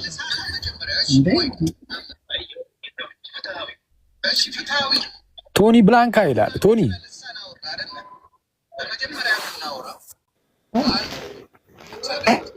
እንዴት ነህ ብሮስኪ? አለን። እንዴት ነህ? ሰላም ሁሉ ሰላም። በልና ይኸው ቶኒም አለ አኬም አለ። ሜቢ ከኔና ከዮሐድ ሜቢ እኛ ከቨር ያላረግነውን ደግሞ ወንድሞቻችን ከቨር ያደርጋሉ። ኤልያስዬ ሀሳብን አቅርብ። ሜቢ እንትን ያልከው። እሺ ቶኒ ሰላም ብያለሁ። የድሮ ጓዴ እና ኤንዌይ ሰላም ይብዛ። አሜን። እሺ ሀሳቡን አሚን በልዩነትም ቢሆን ቀበላለሁ። ግን እንዴት ነው እኔ የምረዳው የተማርኩትም ይሄኛውን ክፍል በተለይ እግዚአብሔር በብሉይ ኪዳንም ዘመን ለሰዎች ጸጋውን ይሰጣል፣ ሞገሱን ይሰጣል፣ ቸሮታውን ያደርጋል። ሰዎች ወደሱ እንዲቀርቡ እግዚአብሔር ያግዛቸዋል ብለን እናምናለን። ስለዚህ ቅድምም እንዲያውም ከዮሐዴ ጋር ስንነሳ ምናልባት ድሮፕ አድርገው የመጣሁት ሀሳብ ቢሆንም እግዚአብሔር አስቀድሞ ለሰዎች የሚያደርገውን አፕሮች የተወሰነም ቢሆን አንስቼ ነበረ በብሉይ ኪዳንም። ስለዚህ አቤል ላይ ፎከስ ስናደርግ ለአቤል እግዚአብሔር ቸሮታን አድርጎለታል ብለን ነው የምናምነው። ቸሮታን ወይም ደግሞ ጸጋን አብዝቶለታል። ይህንን የምንልበት ምክንያቶች ቅድምም ካነበባችሁት የመጽሐፍ ቅዱስ ክፍል ከዕብራውያን ምዕራፍ ቁጥር ስንት ነው? ምዕራፍ 11 ቁጥር 4 አይደል? እሱ ክፍል ላይ አቤል መስዋዕቱ እንዲልቅና ከፍ እንዲል ያደረገለት ምክንያት እምነት ወይም ደግሞ እምነቱ በእምነት መቅረቡ ነው ስለሚል ያ እምነት ደግሞ ከራሱ ያገኘው ሳይሆን ለሰው ልጅ ውስጥ የሚፈጠር ማንኛውም እምነት ሁሉ በእግዚአብሔር እገዛ የሚመጣ ነው ብለን ስለምንረዳ ፌቨር አግኝቷል። አቤል በእግዚአብሔር ፊት ሞገስን አግኝቷል። እምነት እግዚአብሔር ሰጥቶታል ማለት ነው። በዛ ስላቀረበው ነው። ይህንንም ለማለት ምናልባት አንተ ወዳነሳኸው ሀሳብ እንዳናዘንብል የሚያደርገን የመስዋዕት ግብአቶች በብሉይ ኪዳን ዘመን ሰዎች መስዋዕትን እንዲያቀርቡ ከተፈቀደላቸው ግብአቶች መካከል ቃየል ያቀረበው ግብአት አንደኛው ነው። ስለዚህ መስዋዕቱ በራሱ ነቀፌታ የለውም። ይህንን መስዋዕት በዘሌዋውያን ምዕራፍ 3 ላይ ከቁጥር 14 ጀምሮ ብንሄድ ምን አይነት መስዋዕትን ሰዎች ለእግዚአብሔር ያቅርቡ ሲል ከዘረዘራቸው ቁጥር 16 ላይ የቃየል መስዋዕት ነው። ስለዚህ በራሱ ቃየል ያቀረበው መስዋዕት ነገር ግን ተመልሻለሁ። አሁን ይቅርታ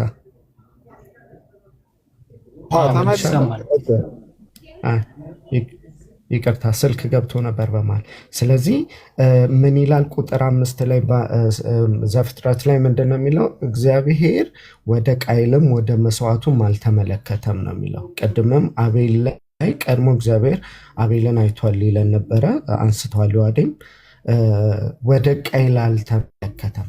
ደን ከዛ ደግሞ እግዚአብሔር ምንም ለሱ ያደረገው ነገር የለም፣ የተተወ ነው ብለን ነው የምናስበው። ስለዚህ ቀጥሎም ደግሞ ፈቃዱን ብቻ የሚገልጽ ነው ካለን ቃየል ይህንን ጥፋቱን ካደረገ በኋላ ደግሞ እግዚአብሔር ድጋሚ አግኝቶት ነበረ። ሲያገኘው መጸጸት እንኳንን አላሳየም። እንደው ፈቃዱ የሆነ ያለፈውን ጥፋት እንኳን ብናይ፣ ምክንያቱም ጸጸት እንኳን በውስጡ የለም። አሁንም በእግዚአብሔር ፊት ደንዳና ነበር። ወንድም የት አለ ሲለው እንዴ እኔ እሱ ጠባቂ ነኝ እንዴ ብሎ ለእግዚአብሔር እስኪመልስ ድረስ ልቡ በጣም በክፋት ነው። ይሄ ደግሞ መጽሐፋችን እንደሚነግረን በመዝሙረ ዳዊትም ከክፋቱ የተነሳ ከአባቱ ክፋት ወይ ከዲያብሎስ ክፋት ስለሆነ ዘሩም የክፋት ስለሆነ በውስጡ ያለው በዛ ምክንያት ነው ብለን እንረዳለን። እዚህ ላይ ተቃርኖ ስላለኝ ይህ ልጠይቅ ነበር የገባሁት። ካረዘምኩ ዋዴ ይቅርታ። አይ ችግር የለውም። ትንሽ ሀሳብ እንትን ልበልና እና ምናምን ይጨምሩበታል። አሁን አንተ እያልክ እንደነበረው እንዲሆን ማለት አንድ መጽሐፍ ቅዱሳዊ ሀሳብ አልጠቀስክም ብዬ አስባለሁ። ምክንያቱም አንተ ከተናገርካቸው ንግግሮች ጭራሽ የተተወ ነበረ ብለሃል። ጭራሽ የለም። እግዚአብሔርም ቢተወው ኖሮማ ጭራሽ ባላናገረውም ነበር። እንደናንተ ትምህርት ቢሆን እግዚአብሔር ወደሱ ከመጣ ባይነሰሲቲ የግድ ያምናል የሚል ትምህርት ነበር የነበራችሁ። ወደ ቃየል ግን መጥቷል እግዚአብሔር። ኦፍኮርስ አዎ ደጋግሞ መጥቷል፣ አስጠንቅቆታል ራሱ እግዚአብሔር፣ ግን አልተመለሰም። በእናንተ ትምህርት በቃ የመረጣቸውን ይመጣል፣ ያድናቸዋል፣ ይወላቸዋል አይነት ነገር ከሆነ ማለት ነው። ወደ አቤል መጥቶ ወለደው ምናምን የሚል ሀሳብ ራሱ ማለት በብሉይ ኪዳን እንደው እግዚአብሔር በጸጋ ያግዛቸው መልካም ለሚሰሩ አይረዳቸው የሚል ሀሳብ አልተናገርኩም እኔ። እንዴ የእግዚአብሔር ካረዳ ካላገዘህማ ምንም እኮ መልካም ነገርም ታደርጋለህ የሚል ትምህርት እኮ የለንም። ያንን እኮ በብሉይ ኪዳን ራሱ ጸጋ እግዚአብሔር ያግዛል፣ ይረዳል። ትክክል ነው። እንደ ሐዲስ ኪዳን በምልአት እንኳን ባይሆን ማለት ነው። ክፍሉ የሚናገረው ግን ምንድነው? ቃየልን እንደው ትቶታል። የተተወ ነው የተጣለ ነው ሳይሆን የሚለው ቃየልን ደጋግሞ እግዚአብሔር ወደ ቃየል ደጋግሞ ሲቀርብ ቃየል ደግሞ አጥብቆ ሲሸሽ እንመለከታለን። አቤል ደግሞ ለእግዚአብሔር ካለው ቀና ልብ የተነሳ በእምነትም ለእግዚአብሔር ካለው እምነትም የተነሳ ማለት ነው እግዚአብሔር አቤልንም መስዋዕቱንም ሲቀበለው ሲቀድሰው ሲያጸድቀው ትመለከታለህ ማለት ነው። አጽዳቂው ቀዳሹ እግዚአብሔር ነው። ፎርስ ፎርዛት ማለት ነው። ስለዚህ ከአቤል ምንም ነገር ሳይታይ አይደለም፣ ከቃየልም ምንም ነገር ሳይታይ አይደለም እግዚአብሔር የተው መስዋዕቱን አልቀበልም ያለው። እንደው በቃ ቃየል ምንም ሳያደርግ መስዋዕት ሳያቀርብ ምናምን እንዲሁ ትቶት አይደለም።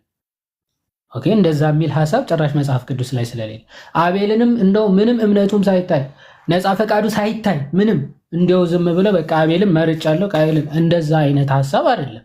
ምክንያቱም ዘፍጥረት ላይ ምን ብያለሁ? ሁለቱም የሚሰሩበት ወይም የሚያገለግሉበት አገልግሎት አለ። ያ የእርሻ ቃየል የእርሻ ምድር ማረስ፣ አቤል ደግሞ ጠቦቶችም ግልገሎችን ማሳደግ ወይም ደግሞ ጠባቂ እረኛ ነበረ። ስለዚህ እሱ ለእግዚአብሔር የሚቀርብ ስለሆነ አለ የሰባውን መርጦ ለእግዚአብሔር መስዋዕት አቀረበ ይላል። የሰባው የሚለው ለእግዚአብሔር የተወደደውን ምርጥ የሆነውን መርጦ ማለት ነው። የቃየል ግን መስዋዕቱ ራሱ ምንም ለእግዚአብሔር መስዋዕት አቀረበ እንጂ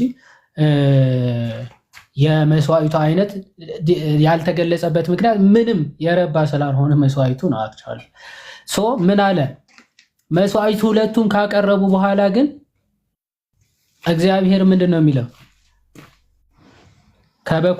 ከበጎቹ በኩራት ከስቡ አቀረበ። እግዚአብሔርም ወደ አቤልና ወደ መስዋዕቱ ተመለከተ ይልና ወደ ቃየልና ወደ መስዋዕቱ ግን አልተመለከተም። ከዛ በኋላ የቃየልን መስዋዕት እንዳልተቀበለ እግዚአብሔር ሲመለከት ቃየል እጅግ ተናደደ፣ ፊቱም ጠቆረ ይላል። ስለዚህ አሁን ኢፌክቱ ወይም ደግሞ የመስዋዕታቸው ውጤት እየተመለከትን ነው ማለት ነው።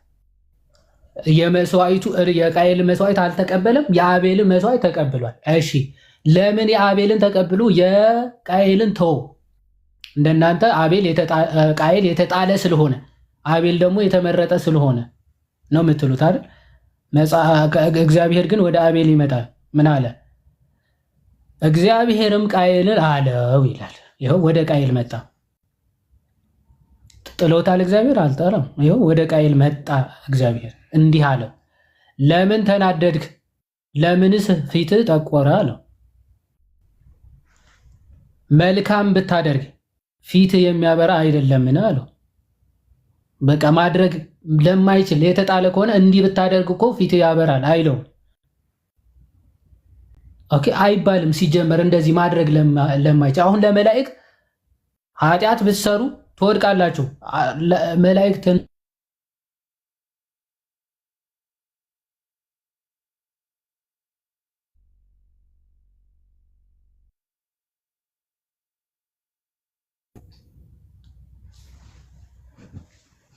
ተመለስኩ። ሌለስ ተመልሷል። ይቅርታ ስልክ ገብቶብኝ ነበረ። ልክ አሁን እኛ ከትንሣኤ በኋላ ኃጢአት ጭራሽ የለም አይደል? ሞት የለም። ስለዚህ እንዳትሞቱ እንዲህ ኃጢአት አትስሩ የሚባል ትእዛዝ አይመጣም ከትንሣኤ በኋላ። ምክንያቱ ሀፐን ሊያደርግ የሚችል ነገር አለ። ሀፐን ሊያደርግ አይችልም። ኦኬ ለማያጨስ ሰው ሲጋራ አታጭስ ተብሎ ህግ ራሱ አይሰጥም፣ ትእዛዝ ራሱ አይሰጥም። ስለዚህ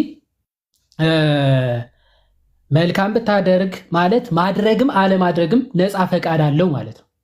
ኦኬ ማድረግም አለማድረግም ምን አለው ማለት ነው? ነፃ ፈቃድ አለው። ከሌለው እንደው ብታደርግ እኮ ብሎ እግዚአብሔር አይናገርም ነበር።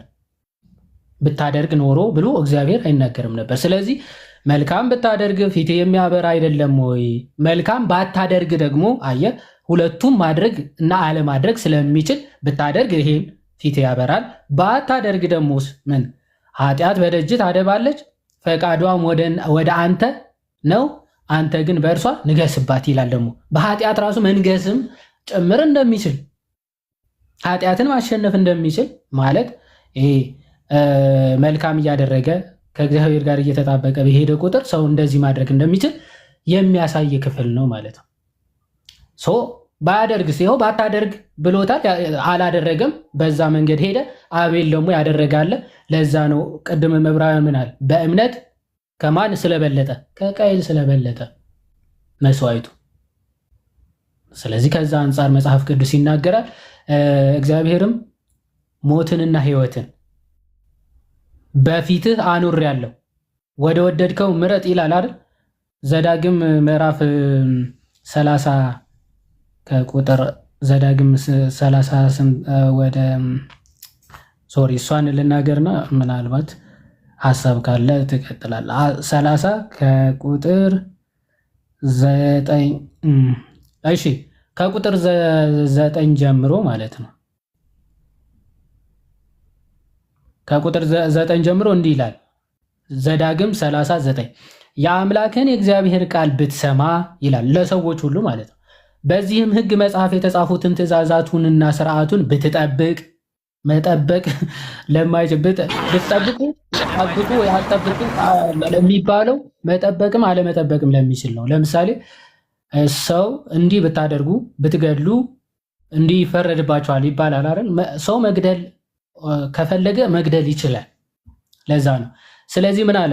የአምላክ የእግዚአብሔር ሕግ ቃሉን ብትሰማ በዚህ ሕግ መጽሐፍ የተጻፉትን ትእዛዙን ስርዓቱን ብትጠብቅ በፍጹም ልብህ በፍጹምም ነፍስህ ወደ አምላክ ወደ እግዚአብሔር ብትመለስ እግዚአብሔር ምን ይላል? በአባቶችህ ደስ እንዳለው። ይኸው በአባቶቹ ምን ብለዋል? ምን ብሎታል? አስቀድሞ ማለት ይሄን እኮ ያላደረገ በጭራሽ የለም እኮ እንዴት ሊደረግ ይችላል እንዳይሉ አየው በአባቶቻቸው አስቀድሞ ይሄን ስላደረጉ ደስ ብሎታል። ስለዚህ በእነሱ ደስ እንዳለው ይሄን አድርገው በእናንተ ደግሞ ምን ይለዋል? ደስ ይለዋል። በእናንተ ደግሞ ደስ ይለዋል። እግዚአብሔር በእጅ ስራ ሁሉ በሆድህም ፍሬ በከብትም ፍሬ በእርሻህም ፍሬ እጅግ ይባርካል። አየህ። ከዛ ይህንን ነፃ ፈቃድህ ተጠቅሞ ደግሞ ጸጋ እግዚአብሔር ምን ይላል? ያግዛል። የእግዚአብሔር እገዛው ጸጋው የሚለየህ አይደለም። በእርግጥ ያግዛሃል ካለ በኋላ እኔ ዛሬ የማዝህ ይህችን ትእዛዝ ከባድ አይደለችም፣ ከአንተም የራቀች አይደለችም፣ ሰምተን እናደርጋት ዘንድ ስለ እኛ ወደ ሰማይ ወጥቶ እርሷን የሚያመጣልን ማን ነው እንዳትል በሰማይ አይደለችም። እንደው ሕጉ በጣም ሩቅ ነው፣ ልንፈጽመው አንችልም ወደኛ ካልቀረበ በስተቀር እንዳትሉ በሰማይ አይደለም ትእዛዙ አለ። ሰምተን እናደርጋት ዘንድ ስለ እኛ ባህሩን ተሻግሮ እርሷን የሚያመጣልን ማነውም እንዳትል ከባህር ማዶም አይደለችም።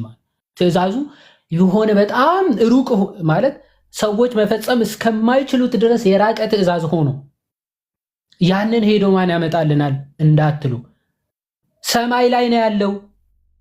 ካዛ ማን ያመጣልናል ሕጉም እንዳትሉ እዛም አይደለም አለና ነገር ግን ታደርገው ዘንድ ቃሉ በአፍህና በልብህ ውስጥ ለአንተ እጅግ ቅርብ ነው ይላል። ስለዚህ ልታደርገው ቃሉ ሁልጊዜ ከአፍህና ከልብህ እጅግ ቅርብ ነው ይልና ቁጥር 16 በደንብ ተመልከት። ዛሬ በፊትህ ሕይወትንና መልካምነትን ሞትንና ክፋትን አኑሬአለሁ። በሕይወትም እንድትኖር እንድትበዛ አምላክ እግዚአብሔር ልትወርሳት በምትገባባት ምድር እንዲባርክህ አምላክን እግዚአብሔር ትወደድ ዘንድ በመንገዱም ትሄድ ዘንድ ትእዛዙንና ስርዓቱን ፍርዱንም ትጠብቅ ዘንድ ዛሬ እኔ አዝሃለሁ ይላል። ይኸው በቃ ትእዛዙ ያላቸው የትእዛዚቱ ምድር እንዲወርሱ የተገባላቸው የተስፋይቱ ምድር እንዲገቡ ትእዛዙን መጠበቅ የግድ ያስፈልጋቸው። ያን ብታደርጉ የተስፋይቱ ምድር ትገባላችሁ። ኦኬ ቀጠልና ይሄን ብታደርጉ ይሄ ታገኛላችኋል። አሁንም መሳትም አለማድረግም ይችላሉ። በነገራችን ያለማድረግም ሙሉ ነፃነት አላቸው። ከዛ 17 ይሄድና ልብህ ግን ቢስት አንተም ባትሰማ አልሰማምን ብትልስ ብትታለል ለሌሎች አማልክትም ብትሰግድ ብታመልካቸውም አለ ፈጽማችሁ እንድጠፉ እኔ ዛሬ እነግራችኋለሁ ይላል። ዮርዳኖስንም ተሻግረህ ትወርሳት ዘንድ በምትገባባት ምድር ዘመናችሁ አታስረዝሙም ይላል። ስለዚህ እነዚህ ሰዎች ይሄን ማድረግም አለማድረግም ነፃ ፈቃዱ አላቸው ስላላቸው ነው። ይሄን ብታደርጉ ይሄን ታገኛላችሁ፣ ይሄን ባታደርጉ ደግሞ ይሄን አታገኙም እያለ እግዚአብሔር የሚያዛቸው ከዛ አንጻር ነው። የለም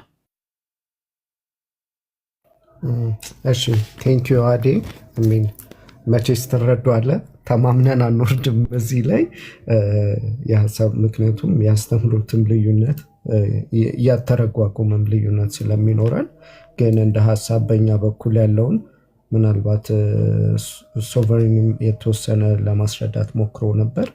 እሱን የተወሰነ ምልከታውን ለማሳየት ነው እንጂ በቂም አይደለም። እናንተ በብዙ ኤክስፒሪየንስ ኢቨን የምትጠቀሙት ቃላት አጠቃቀሞች ለሙግታ ነች ስለሆነ እኛ ገና ሀሳቡን ለማስረዳት ያክል ነው። ግን እንዳልኩ እኔ ትልቁ እንትኔ ቃይል አቅርቦት ከነበረው ጋር እግዚአብሔር ጸብ ኖሮት ነው ብዬ ስላላመንኩኝና እንደዛም ስላልተረዳሁት እንደዛም ስላልተማርኩት ነው።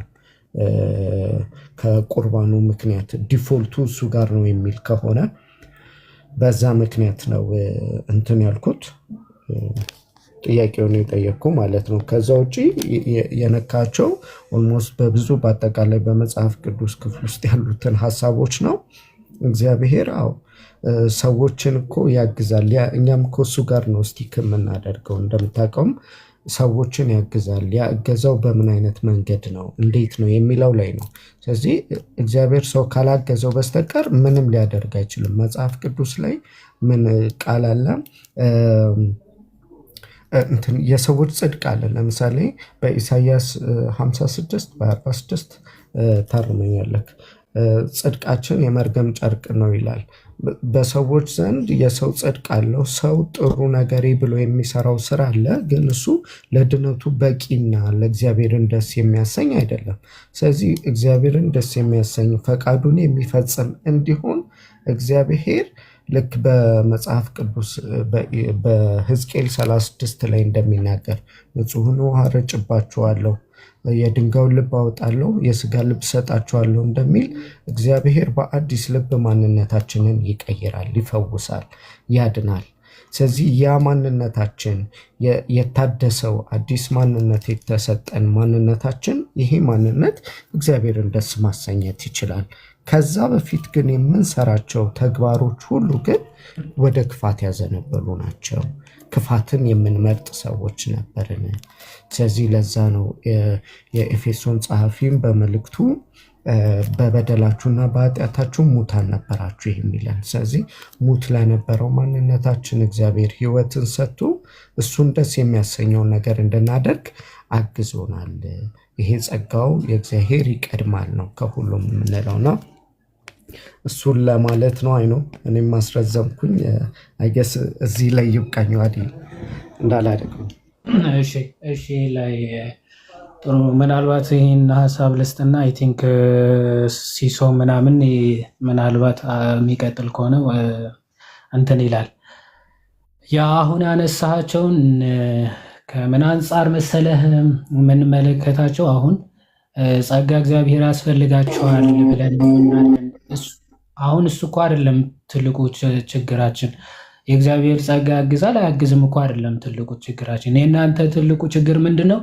ሰውየው ራሱ ምንም ማድረግ አይችልም። ጭራሽ እየተቃወሙ ራሱ እግዚአብሔር መጥቶ በግድ ያሳምነው ልቡን ይለውጣል፣ በግድ ደግሞ ያሳምነዋል። እምነት ራሱ የሚሰጠው ራሱ ነው የሚሉ ትምህርቶች መጽሐፍ ቅዱስ የማያውቃቸው ሀሳቦች ናቸው። መጽሐፍ ቅዱስ ጭራሽ እንደዛ የሚል ሀሳብ ጭራሽ ሽታው ራሱ የሌለበት ክፍል ነው። በአንጻሩ ግን ኦፍኮርስ የማዳንም የመልካምነትም ሁሉ ምንጭና መሰረት እግዚአብሔር ነው። ባይዘው የሁሉም ነገር ምንጭ እግዚአብሔር ነው። ትክክል። አሁን ነፃ ፈቃድም ስንል እኮ ባይዘው የኛ ቀድም እኮ ያሬዶ ብሎታል።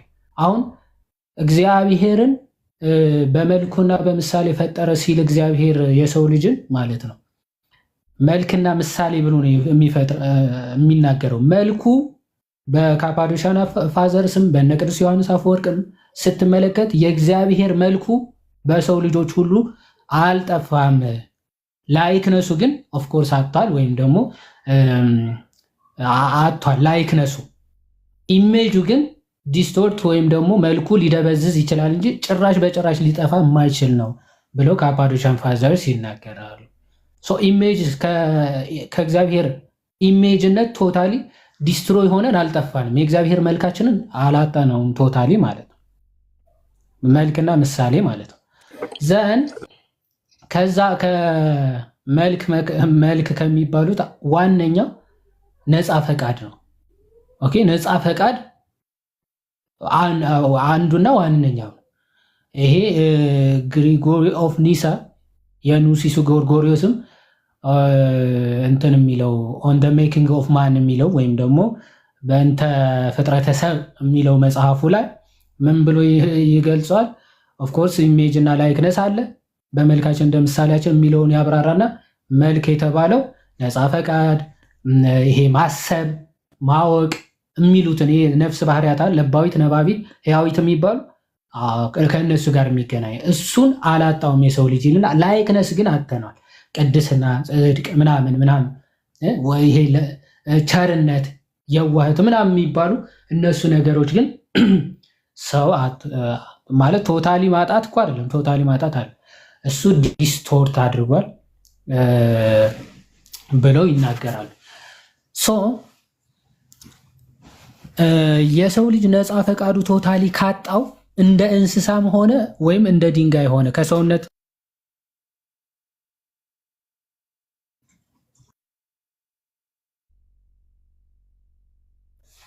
ሶሪ ነፃ ፈቃዱን ካጣው ሰው መሆኑ በቃ ቀርቷል ሲጀመር ማለት ነው። ከሰውነት ተራ ወጣ ወደ እንስሳ ወይም ደግሞ ወደ ድንጋይነት ሊትራሊ በኔቸር ደረጃ ማለት ነው። ወደዛ ካልተቀየረ በስተቀር ነፃ ፈቃድ ሊያጣ አይችልም ማለት ነው የሰው ልጅ። ከዚህ አንጻር ጽድቅን በገዛ ራሱ ወጥቶ ወርዶ ምናምን ማግኘት ይችላል አይችልም? ይሄ አክት ማድረግና ዊል ማድረግ ፈጽሞ የተለያዩ ስለሆኑ ማለት ነው። ፈቅዶ ወዶ አክት ማድረግ ይችላል አይችልም? አክሽኑ ማለት ወደ ጽድቅ ወደ ቅድስና ወደዚህ አይነት ነገሮች በራሱ ተነስቶ መሄድ ይችላል አይችልም? ግን ያንን ግን ሊፈልግ ይችላል፣ ፈቃድ ሊኖረው ይችላል። ዘን ያን ፈቃድ መጥቶ ካልታደሰ ያንን ስራችን ማለት ነው ያንን ማንነታችን አዳማዊ ማንነታችን ድጋሚ ካልተቀየረና የክርስቶስ ካልሆንን በስተቀር አዎ በጽድቅ በቅድስና እንደዚህ ክርስቶስን ወደ መምሰል ህይወት የማደግ ጸጋው ላናገኝ እንችላለን። ግን እንደው የእግዚአብሔር ድምፅ መስማት እስካንችል ድረስ እንደው ማመዛዘን እስካንችል የዲያብሎስ ሲሆን የእግዚአብሔር ይሁን ማመዛዘን እስካንችል ድረስ ቶታሊ ግን ዲፕራይቭ ያደረግን አይደለንም። የኤፌሶንን መልእክት ጠቅሰዋል ምዕራፍ 2 አዎ በኃጢአታችሁና በበደላችሁ ሙታን ነበራችሁ ይላል። ሙት ሲል ግን መጽሐፍ ቅዱስ እንደው እንደ አልዓዛር ምንም ማታውቅ ማትሰማ ማትለማ ማለት ነው ወይ አይደለም? ልክ የጠፋው ልጅ ታሪክ አለ አይደለ? የጠፋው ልጅ ታሪክ ሰውየው እኮ ከአባቱ መለየቱ ነው ሞት ተብሎ የተጠራው። ግን ወደ አባቱ መመለስ መፈለግን መፍቀድን ግን አልሞትም እኮ ያ ሰውዬ። እዛ በባርነት ሀገር ሆኖ እንደዛ ከከብቶች ጋር ከአሳማዎች ጋር ከእሪያዎች ጋር ምግብ እየበላ ራሱ ወደ አባቱ መመለስ ግን ይናፍቅ ነበር። ከዛ ወደ አባቱ ሲመለስ ግን ምንድነው ያለው አባቱ? ይሄ ባይዘው ምሳሌያዊ ንግግር አዳም ከእግዚአብሔር ተለይቶ ኮብልሎ ነበረ። ስለዚህ በአባቴ ቤት እንደ ባሪያ ሆኜ ብኖር ይሻለኛል ብሎ ፈለገ። እግዚአብሔር ያ አባቱም ምን አለው? ይህ ልጄ ሞቶ ነበር እነሆ ሕያው ሆነ፣ ጠፍቶ ነበር እነሆ ተገኘ አለ። ሞቶ ነበር አለ። ሞቶ ግን መፈለጉ አቆመ? አላቆመም። መች አቆመ? አላቆመም ማለት። ስለዚህ መፈለግና ያን ወደዛ አክሽን ማደግ ፈጽሞ የተለያዩ ነገሮች ናቸው። ወይም ወደ ቅድስና ህይወት ማደግ መቻልና ቅድስናን መፈለግ መናፈቅ ግን በጣም የተለያዩ ነገሮች ናቸው። ሌላኛው በምሳሌነት የምንመለከተው ይሄ ስለ ሞት ስፒሪቹዋል ሞት ሮሜ ምዕራፍ 6 ላይ ያለውን ኮምፓራቲቭሊ መመልከት ይቻላል። አሁን በኃጢአት ምክንያት ሞታችሁ ነበር አይደል? በኃጢአት ምክንያት ነው ሞታችሁ ነበረ ያለ። በኃጢአት ምክንያት ሞታችሁ ማለት ምንም ጽድቅ ማሰብም መፍቀድም አትችሉም የሚል ሐሳብ ኮንክሉዥን ምንወስድ ከሆነ አሁን የአዲስ ኪዳን ክርስቲያኖች ለኃጢአት ደግሞ የሞቱ ናቸው። በጥምቀት ኦፍ ኮርስ ሐዋርያ ቅዱስ ጳውሎስ ለኃጢአት የሞትን እኛ ይላል። የዛኔ በኃጢአት ስለሞትን ኃጢአት ብቻ ነው የምናደርገው ካለ አሁን ደግሞ ለኃጢአት ሞተናል ኃጢአት ጭራሽ ማድረግ አንችልም የሚል ኮንክሉዥን ነው የሚወስደው ማለት ነው።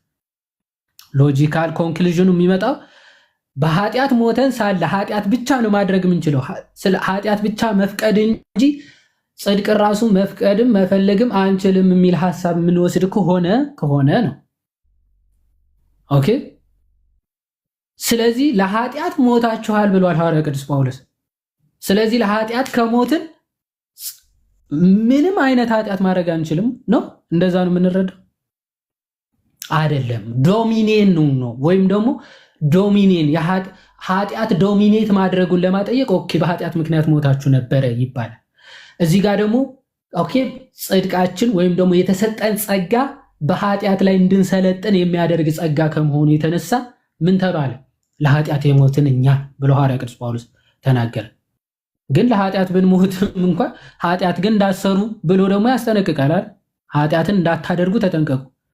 ይኸው ገላትያ ምዕራፍ 5 እኮ በነፃነት ልንኖር ክርስቶስ ነፃ ወጣን ይላል አይደል? በነፃነት ለመኖር ክርስቶስ ነፃ አውጥቶናል። ኦፍ ኮርስ ግን ነፃ ወጥተሃል ማለት ደግመ ወደ ባርነት ልትገባ አትችልም ማለት ነው አይደለም።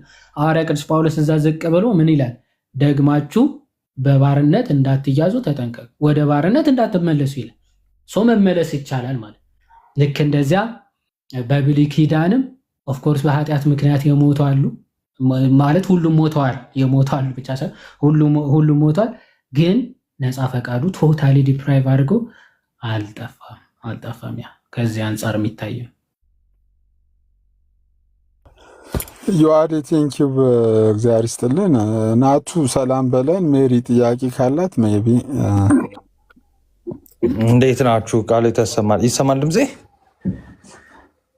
ይሰማል። ናቱ ፓፓ እንዴት ናችሁ? ዮአዴ ቃሉ ይሰማል ደስ የሚል ነበረ። እንዴት ናችሁ?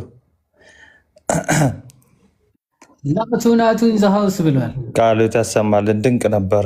ድንቅ ነው። ደስ ይላል። ከዚህ በላይ እንትን ማለት አያስፈልግም። እንትን ኮመንት ላይ ሲጽፉ ዮሐዴ ጨረቃ የሚለው አካውንት እንትን ነሽ አድቬንቲስት ነሽ ሲጽፉ ነው። ጨረቃ እዚያ አይደለችም። ቅድም ለጨዋታ ተነስቶ ወደ ሌላ ነው ተዋቸው። ተዋቸውና ሜሪ ጥያቄ ካላት ሜሪ እናስተናግድ። እሺ ሰላም፣ እንዴት ናችሁ? እግዚአብሔር ይመስገን። እንዴት ነው? ዮሐድ የራሱን ማብራሪያ ሰጥቷልና ምን ልጠይቀው እችላለሁ? ሁሉ ቦታ ነካክቶታልና I just want to put my point and ከዛ because አንዳንድ ሚስኮንሰፕሽን ስለነበረ እሱንም በዛው ለመወያየት ነው። ይቅርታና ከዚህ በፊት ዮሐንስ አፈወርቅ በብሉይ ኪዳን ሪጀነሬሽን አለው ብሎ ያምናል ብለሽ ጽሑፍ አመጣለሁ ብለሽ ነበር። አገኘሽ? አላልኩም።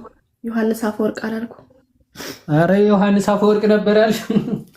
ዮሐንስ አፈወርቅ ማን እንደሆነ ራሱ አላውቅም። ተቢያነስ ቤት ያምናቸዋል ቢሩድና ዮሐንስ አፈወርቅ አላልኩም።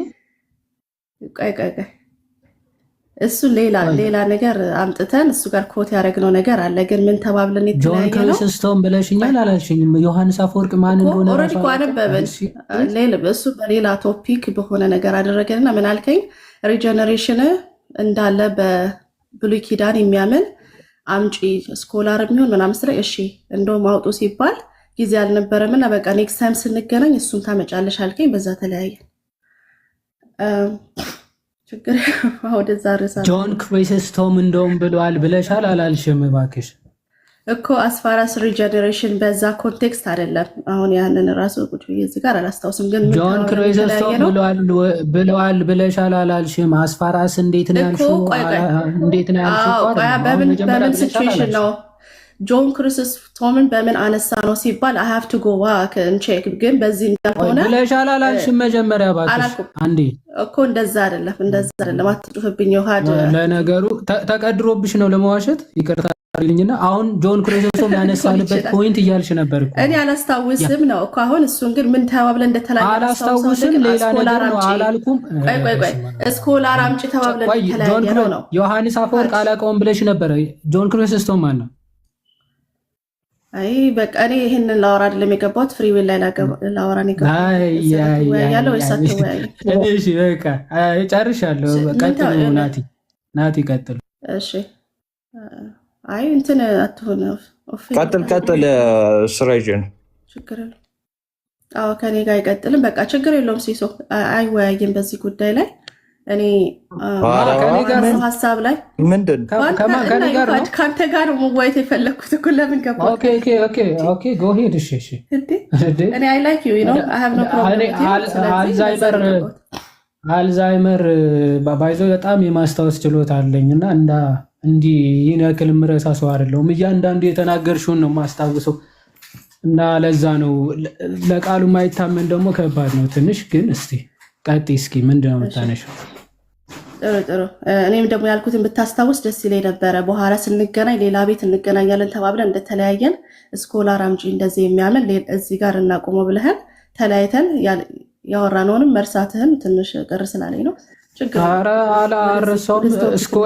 ስኮላርማ ብዬሽ ከዛ በኋላ ኧረ ጆን ክሪሶስቶም ራሱ ብሏል። ቦታውን ስፔሲፊካሊ አላውቀውም እንጂ ስላልሽ መጨረሻ ጭራሽ ጆን ክሪሶስቶም እንደዛ ብሏል።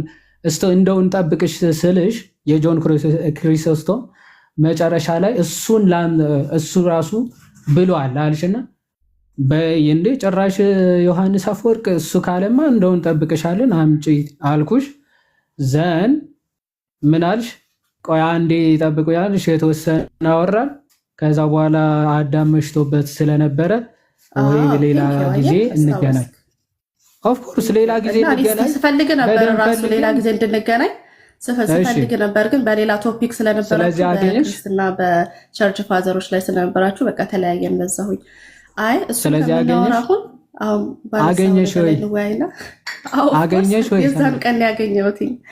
እሺ ክፈች እስኪ ነው ጥቅሱን ነው ጥቅሱን ታውቀዋለህ? ግን እናውጣ ያለበትን ሪጀነሬሽን በዛ ትንቢተ ሕዝቅኤል የሚለው ሕዝቅኤል አይ በጣም ቆይተናል ማለት ነውና እንትኑን ማስታወስ ራሱ አልቻልንም። በቃ በዚሁ እንቀጥል። በዚሁ ቶፒክ ትንቢተ ሕዝቅኤል አዲስ ልብን እሰጣቸዋለሁ የድንጋይ ልብ አወጣለሁ ሲል ለዛ ሰዓት ለነበሩ ሰዎችም ነው ብለሽ እኮ ነው ለሪጀነሬሽን ብለሽ የጠቀስሽው እኮ እሱ ነበረ አይደለም? ይኸውልህ ምን አልክ? በብሉይ ኪዳን ሪጀነሬሽን እንዳለ የልብ መታደስ እንዳለ አምጪ ነው የተባባልነው። እሱን ጥቅስ ግን ተነስቷል እንጂ እሺ ብዙ የመርሳት እንትን አለብሽ። አሁን ቀጥይ የእውነት ለመናገር አሁን የዛሬ ይሆናል አሜሪካ ስትኖር እንትን ብዙ ነገር ስላለብህ አንዳንድ ነገሮች ሊደርሱ ይችላሉ ኢሚዲየትሊ አድሬስ ካልተደረጉ ችግር የለውም። አይ እሺ እኔ የራሴን ላስቀምጥና ማለት ነው እኛ ቶታል ዲፕራቪቲ ስንል ምንድነው? አንድ ጊዜ ይቅርታና እኛ ስትይ መጀመሪያም ከየትኛው ወገን እንደሆንሽ ሰጂኛን ይላል ይዮባ ካልቪኒስት ቪው መሰለኝ ከካልቪኒስት ፐርስፔክቲቭ መሰለኝ። ኦኬ ካልቪኒስት ነች። ኦኬ እሺ ቀጥይ። ከዛ ፐርስፔክቲቭ ነውና ምን ብለን ነው የምናምነው? ሰው ልጅ በድን ነው ኦር ደግሞ ሮቦት ነው እያልን ሳይሆን ሞር ኦፍ ላይክ እግዚአብሔርን በራሱ መምረጥ አይችልም እያልን ነው። እንዴት ነው በራሱ መምረጥ ማይችልም ስንል ለምሳሌ አንተ የምትወደውን ነገር ነው የምትገዛለት። ለምሳሌ ውስጥ ያለውን ነገር የምትጠላው ነገር ካለ ለዛ ነገር ናቹራሊ እንትን በጥሩ አፕሮች አታደርገውም ወር ደግሞ ትሻሸዋለህ። የምትወደውን ነገር ደግሞ ያንኑ ነገር ታደርጋለህ። ስለዚህ ምንድነው የምንለው? በቶታል ዲፕራይቪቲ አንጻር የምንለው ሰው በራሱ እግዚአብሔርን መውደድ፣ ማስደሰት፣ መፈለግ አይችልም እያልን ነው። ይሄ ኤኔቢሊቲው ነው የሰው ልጅ የተጎዳው አዳም ሲወድቅ ወር ደግሞ የሞተው ማለት ነው። ስለዚህ ይሄን ካለን ዘንዳ እንዴት ነው ታዲያ ከዛ የእንትናን የአቤልና የቃየልን አንስታችሁ ነበረ። መስዋዕትን እንዳቀረበ ታሪኩን ያው ታውቁታላችሁ። እዛ ጋር እግዚአብሔር ማዘዝ ይችላል። ለምሳሌ ይሄንን አታድርግ ወር ደግሞ ማስጠንቀቅ ይችላል። ይሄን አረገ ማለት እንትና ኬፐብል ነው ለእግዚአብሔር ለመታዘዝ ኬፐብል ነው ማለት አይደለም። እሺ ኤግዛምፕል አምጪ ካልከኝ ለምሳሌ ወላጅ ልጁ እንደሚያጠፋ እያወቀ ግን የራሱን ስታንዳርድ ለልጁ ሊያስቀምጥ ይችላል። ምን ብሎ ይሄንን አታድርግ እንደዚሁም ብሎ ለልጁ ይነግራል። ሄዶ ያ ልጅ እንደሚያጠፋም እያወቀ ወር ደግሞ ኬፐብል እንዳልሆነ እያወቀ ማለት ነው። ይሄንን ስታንዳርድህን ለልጅ ነገርክ ማለት ግን ያ ልጅ ይፈጽመዋል ያን ነገር ማለት አይደለም። እንደዛው እግዚአብሔርም ለሰው ልጆች ይሄንን አታድርጉ ህይወትን እና ሞትን ፊት ለፊታችሁ አስቀምጫለሁ ህይወቱን ምረጡ ሲል እሱ ይሄ የእርሱ ስታንዳርድ ነው። ስለዚህ ከራሴ ብቻ እንዳላወራ ታሪክ የሚደግፍሽ መጽሐፍ ቅዱስ ጥቅስ አለ ወይ ስትለኝ፣ አዎ ለምሳሌ በዘሌዋውያን ላይ አምናሹር ኤግዛክት ቨርስ እና ቻፕተር ቅዱሳን ሆኑ ብሎ እስራኤላውያኖችን አዟል። ቅዱሳን ማንም ፈጽሞ ቅዱስ መሆን የሚችል የለም፣ ግን እግዚአብሔር የራሱን ስታንዳርድ አስቀመጠ። በዚሁም በአዲስ ኪዳን ኢየሱስ ክርስቶስ በፍጹም ልባችሁ፣ በፍጹም መንፈሳችሁ፣ በፍጹም አገስ ማንነታችሁ ኢንጀነራል እግዚአብሔር ውደዱ ይላል፣ አዘዘ። ይህንን ግን ክሊርሊ የሚፈጽም ሰው የለም፣ ሙሉ በሙሉ ፐርፌክት አድርጎ የሚፈጽም ሰው የለም። ሌላው ደግሞ እንዲሁ እኔ ፍጹም እንደሆንኩኝ እናንተ ፍጹማን ይሁኑ ብሎ እግዚአብሔር ስታንዳርዱ ሲያስቀምጥ ያሃ ማለት እኛ ፍጹም ነን ኦር መሆን እንችላለን ሳይሆን ይሄ የእርሱ ስታንዳርድ ነው። ኦኬ። ስለዚህ በዚህ መንገዱ ነው የሚፈታው ቃየልን የሚያዘዘው ነገር ማለት ነው። እና ቃየል ላይ ስንመጣም ምንድን ያደረገው የልቡን ዲዛይር አደረገ። እግዚአብሔር እንዲህ እንኳን ቢነግረውም ኤቢሊቲ ስላልነበረው እግዚአብሔርን የመታዘዝ ወር ደግሞ እግዚአብሔርን የመስማት ሄዶ ወንድሙን ገደለ። ከዛ ደግሞ እንደገና ሸሻ። አካውንታቢሊቲ አይወስድም፣ ምክንያቱም ውስጡ የሌለ ነገር ነው። ውስጡ ያለው ነገር ምንድነው? ክፉ ነገርን መስራት፣ ማድረግ፣ ያህን ነገር መውደድ። ከዛ 4 ነጥብ የሌለው ነገር እንዳላወራ ላቁም ወይስ ግልጽ ነው ያልኩት ነገር ይዋድ? እሺ አብዛኛው ከራስሽ ስለሆነ ግልጽ ሊሆን አይችልም። በእርግጥ ችግር እኮ አሁን አይ ጥቅሱ ጠቅሰሽ እኮ ሀሳቡን አንብበሽ ራሱ የሚለውን ብትይ ጥሩ ነበር። አንድ ጥቅስ ጠቅሰሽ ቃየል እንደዛ የሆነው የሆነ ምንድነው ማድረግ ስለማይችል ነው። ኦኬ እንደው እግዚአብሔር ወደ ቃየል መጥቶ ማድረግ የማይችለው እንደዚህ ብታደርግ ኖሮ እኮ ፊት ያበራ ነበረ ብሎ ሎቱ ስብሐትና ድራማ እየሰራ ነበር ብለሽ ነው ሊትራሊ መናገር ያለብሽ። አሁን እንዳንቺ አባባል ከሆነ ማለት ነው። ክፍሉ የሚለው ልክ ካቀረበ በኋላ መስዋዕቱ ወደ ቃየል መጥቶ ለምን ፊት ይጠቁራል? ኦኬ መልካም ብታደርግ እኮ ፊት ያበራ ነበረ ብሎ ተናገረ። አሁን ይሄ እግዚአብሔር በአይነሰሲቲ እንደዛ አድርጎት ከዛ ደግሞ እንዲኮ ብታደርግ ኖሮ ማድረግ የማይችለውን ቃየል እንደዛ እንዳያደርግ አድርጎት ከዛ በኋላ ደግሞ እንደዛ ባለማድረጉ እንደዚህ እኮ ብታደርግ ኖሮ ፊት ያበራ ነበረ ብሎ መናገር ማለት ለንግግሬ ራሱ በጣም እንደው ፈጣሪ ይቅር ይበለኝ። እሱ አክቲንግ ማለት ነው። ማድረግ ለማይችል አካል እንዲህ ብታደርግ እኮ ፊት ያበራ ነበራል ማለት ሰው ሁሉ እንደዛ ቢሆን ኖሮ ደግሞ ማለት ቃየል ማድረግም አለማድረግም የሚችለው እኮ እዛው ከወንድሙ አጠገቡ ካለ ከወንድሙ አንጻርም እኮ መመልከት እንችላለን ነው። እዛው ያለው አቤል እኮ አድርጎ ስላሳየ እኮ ነው። አቤል ስለተመረጠ ነው ይላል እንዴ? ስለተቀደረበት ነው ቃየል ይላል? ከየት መጣ ማለት እሱ በቃ ስላልመረጠው ወይም ደግሞ እሱ ልቡ ስላልታደሰ ከየት መጣ ማለት? ይሄን ሐሳብ ለምን ኢንፊውዝ ታደርጋላችሁ መጽሐፍ ቅዱስ ላይ የሌለውን ማለት መጽሐፉን የሚለውን ለምን ሌት ዘ ስክሪፕቸር ስፒክ ለምን ማለት መጽሐፉ እንዲናገር ለምን አታረጉት? የራሳችሁን የቀድሩን ትምህርት ለምን ኢንፊውዝ ታደርጋላችሁ ወደ መጽሐፍ? ኦኬ እንዲህ ብታደርግ እንዲህ ትሆናለህ አለ። ስለዚህ በቃ ማድረግም አለማድረግም ስለሚችል ነው እግዚአብሔር ለቃየል የሚሰጠው ነፃ ፈቃድ የሚባል ነገር ስለተሰጠው ቃየል ፈቅዶ ወዶ በኃጢአት ላይም ንገስባት ተብሏል። መንገስም አለመንገስም ይችላል። ያን ግን ወደ እግዚአብሔር ከእግዚአብሔር ጋር ባለው በእምነቱ የተነሳ ነው። ከእምነቱ የተነሳ ማለት አቤል ከቃየል የበለጠ መስዋዕት ያቀረበው በእናንተ አስተምሮ ቃየል ስለተቀደረበት አቤል ስለተመረጠ ነው አይደለም። ዕብራውያን ግን የሚለው በእምነት ከአቤል ከቃየል የሚበልጥን መስዋዕትን ስላቀረበ ነው የሚለው።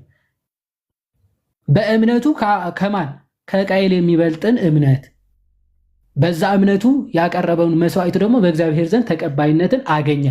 ስለሱም ማን መሰከረለት ነው የሚለው። ቅዱሳን ሁኑ ብሎ እግዚአብሔር ሲያዝ ኦፍኮርስ የተሰጣቸውን ትእዛዛት መጠበቅ የቻሉ እኮ አሉ።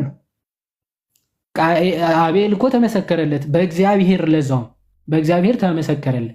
አሁን ጀስት ኢማጂን እግዚአብሔር ራሱ አቤልን እንዲያምን አድርጎት አቤልን የተመረጠ መስዋዕት እንዲያቀርብ አድርጎት ቃየልን ደግሞ ሳይመርጠው ኦኬ እንደዛ ወስኖበት ምናምን ከዛ በኋላ ምን አለ? አያችሁት አቤል ከቃየል የሚበልጥ መስዋዕት አቀረበ ብሎ ደግሞ እግዚአብሔር ሲመሰክር ከዚህ በላይ ድራማቲክ የሆነ እንትን ሊኖር አይችልም በእናንተ አስተምሮ ማለት። ይኸው ዕብራውያን ምዕራፍ 11 ግን ምን አለ ስለ አቤልና ቃኤል ሲናገር እንዲህ ነው የሚለው፣ አቤል ከቃኤል ይልቅ የሚበልጥን መስዋዕት ለእግዚአብሔር በእምነት ስላቀረበ አቀረበ። ከዛስ በዚህም በምን በዚህ ሲል ከቃኤል በሚበልጥ እምነት ለእግዚአብሔር መስዋዕት በማቅረቡ ማለት ነው። ምን ተባለለ? እግዚአብሔር ስለ ስጦታው ሲመሰክር ምን አለ? እርሱ ጻድቅ እንደሆነ ተመሰከረለት ይላል። ያው አቤል ጻድቅ ተብሎ ተመሰከረለት። ግን ይሄ ጽድቅ አንጻራዊ ጽድቅ ነው የሚባለው። አንጻራዊ ጽድቅ ማለት ክርስቶስ ኢየሱስ ከሰጠው ጽድቅ አንጻር ጽድቅ ተብሎ አይቆጠርም። እንደ መርገም ጨርቅ የሆነ ጽድቅ ነው። ምክንያቱ አቤል እንደዛ ጻድቅ ቢሆንም እንኳን ገነትን ከፍቶ መግባት ይችላል አይችልም? ኦኬ፣ ገነትን የሚያስገባ ጽድቅ ግን አይደለም። ዋቴ በክርስቶስ የሆነ ስራ ወይም ደግሞ በሱ ቤዛነት ስለሆነ የገነት በሮች ደጆች ሊከፈቱ የሚችሉት ማለት ነው። ጽድቅ ተመሰከረለት ይልና ሞቶም ሳለ በመስዋዕቱ እስካሁን ይናገራል አለ ሐዋርያ ቅዱስ ጳውሎስ። ሞቶ እንኳን ጽድቁ የሚናገርለት ነው አለ። ይቀጥላል እዛው ሄኖክም ይላል። ሄኖክ ሞትን እንዳያይ በእምነት ተወሰደ ይልና ምን ስላለ ነው የሚለው። እንደውም ሴፕቴጀንት የብሉይ ኪዳኑ የዘፍጥረቱ ምዕራፍ 5ም ቀጥታ ሄኖክም እግዚአብሔር ወሰደው አልተገኘም ይልና ሳይወሰድ እግዚአብሔርን ደስ እንዳሰኘ ተመስክሮለታልና ነው። ያው ሄኖክም ራሱ ሳይወሰድ ገና በምድር ላይ ሳለ እግዚአብሔርን ደስ ስላሰኘው ተመስክሮለት ተወስዷል ይላል። ያለ እምነት ግን እግዚአብሔርን ደስ ማሰኘት ይቻላል? አይቻልም። በእናንተ ደግሞ ያለ ምንድነው? ያለ ሪጀነሬሽን ሰው እንዴት ሊያምን ይችላል ብላችሁ ነው የምታምኑ? ኦኬ፣ ያለ ሪጀነሬሽን ሰው ማመን አይችልም ብላችሁ ትናገራላችሁ። ያው በብሉይ ኪዳን ግን ሰዎች በእምነት እግዚአብሔርን ደስ አሰኙት ተብሏል። ይኸው መጽሐፍ ቅዱስ የሚለውን ብንናገር ጥሩ ነው። እሺ ቀጥይ። የእግዚአብሔር ስጦታ ነው ብለን ስለምናምን እነዚህ ሰዎች በእምነት ጸደቁ። ልክ ነው። ግን እግዚአብሔር ነው መጀመሪያ እውነትን እና ጸጋን የሰጣቸው ብለን ስለምናምር ከኛ ጋር አይጣርስም። እኔ ግን አንድ የምጠይቀው ነገር ጥቅሱን እስኪ አምጪው እስቲ። ሰጣቸው የሚለው እምነት ሰጣቸው በብሉይ ኪዳን እምነት እኛ የምንለው ነው። እኛ የምንለው እምነት የእግዚአብሔር ስጦታ ነው ብለን የእናንተ መጽሐፍ የእናንተማ አላህም አምላክ ነው ብትሉ የራሳችሁ መብት ነው። ግን መጽሐፍ ቅዱስ ላይ እንደዛ የተባለው የቱ ጋ ነው ነው? እሺ ኦኬ ጎ ሄድ። የራስሽ እዛ ከመሄዴ በፊት ጥያቄ ልጠይቀ። ለምሳሌ አቤልም ቃየልም መስዋዕት ማቅረብ እንዳለባቸው ያውቁ ነበር አያውቁም? ሁለቱም ይሄ ኖሌጅ አላቸው? ያው እንግዲህ ኖሯቸውማ አቀረቡ እኮ። ኦኬ፣ ስለዚህ አቤል እንዲያቀርብ ከዛ ደግሞ የቃየል ደግሞ የማይረባውን ነገር ለእግዚአብሔር እንዲሰጥ ያስደረገው ምኑ ነው? እውቀቱ ነው ወይስ ልቡ ነው? እልህኝነቱ፣ ትዕቢቱ እኮ ልቡ ነው አይደል? ልቡ ነው ብለን የምንለው ክፉ ስለነበር ነው አይደል? ትዕቢቱ ኦፍኮርስ በእግዚአብሔር ያለው እምነት ማለት ነው። እሱ አሁን ዋናው ኢንቴንሽኑ አሁን ሞር አንድምታዎች አባቶችም በደንብ ስትመለከቺ የአቤል ንጽህና አለ ማለት አቤል የሚቀርበው ለእግዚአብሔር ነው። ለእግዚአብሔር የሚቀርበው መስዋዕት ደግሞ ንጹህ የሆነ የተቀደሰ የተመረጠ ሊሆን ያስፈልጋል አለ። በንጹህ ልቡ ከሚጠብቃቸው በጎቹ የተመረጠውን የሰባውን መርጦ ምን አለ አቀረበ። ባይ ዲፎልት ደግሞ ቃየል ሆዬ በጣም ስስታም በጣም ትዕቢተኛ ስለሆነ ምን ያደርጋል? መስዋዕት ምንድን ነው ማለት መስዋዕት አቅርቦ አክቹዋሊ በጁይሽ ታልሙዶችም ትርጓሜዎች ስትመለከች አዳም እንዳዘዛቸው ነው የሚናገረው። ማለት መስዋዕትን ለእግዚአብሔር እንዲያቀርቡ አዳም እንደነገራቸው። ምክንያቱ እሱ በገነትም እያለ መስዋዕትን ያቀርብ ስለነበረ ለእግዚአብሔር ማለት ነው። ከእሱ እንደተማሩ ይናገራል። ዋቴቨር ዶ መስዋዕትን አቅርቡ ብሏቸው ሲያቀርብ ግን ኦኬ መስዋዕቱ ተቃጠለ፣ እግዚአብሔር አይበላው። ስለዚህ አለና ከሚያርሰው እርሻ እንክርዳዱ ምናምንም የተቀላቀለበት ዝም ብሎ መስዋዕት አቀረበ። ከውስጡ ኢንቴንሽኑ የትዕቢት እግዚአብሔርን ለእግዚአብሔር የሚቀርበው የተቀደሰ ንጹህ የሆነ መሆን እንዳለበት ከራሱ ስስት የተነሳ እሱ አይበላው ምን ያደርግለታል በሚል ኦኬ ዝንዝላልነት ትዕቢት ተጨማምሮ ምን አለ የማይረባ መስዋዕትን አቀረበ። ስለዚህ ቀጥታ እግዚአብሔር ማንን ተመለከተ? የአቤል ሐሳቡ፣ ፈቃዱ፣ እምነቱ ተመለከተ። ምክንያቱ የሚቀርበው ለማን ነው? ለእግዚአብሔር ነው። እግዚአብሔር ደግሞ ምንድነው? ጻድቅ፣ ቅዱስ፣ ንጹህ አምላክ ነው። ስለዚህ ምንም እንኳን ባይገባው እሺ ካሉት ግን የተመረጠው ንጹህ የሆነውን በግ ሊቀርብለት ይገባል ብለው ንጹህ ሆነ ሳያቀርብ ይሄ ደግሞ ቫይስ ቨርሳ ላይ እንደዛ ቀረበ። ስለዚህ አልተመለከተውም ማለት ነው። ከዚህ አንጻር ነው አቤልን ተመልክቶ አቤልና መስዋዕቱን የተመለከተው፣ ቃይልን ግን አልተመለከተው። በዚህ እምነታቸው የተነሳ ነው ማለት ነው። ያ ያልከኝ ያለው ለመረዳት ቃይል ያንን የማይሆን ነገር ለእግዚአብሔር ያቀረበው በቃ ሳያቅ ነው ወይስ ደግሞ ከልቡ ክፋት ነው? ኦር ደግሞ ከውስጡ የተነሳሳ ነው? ኢንቴንሽን አለ ወይ ነው? ጥሩ ኢንቴንሽኑ ጥሩ ነበረ። he just didn't provide ኢንቴንሽኑ ጥሩ አይደለም እያልኩሽ እኮ ነው። አልገባሽም? ስለዚህ የልቡ ጉዳይ ችግር አለ። የሁለቱም ልቡ ላይ ችግር አለ። እምነታቸው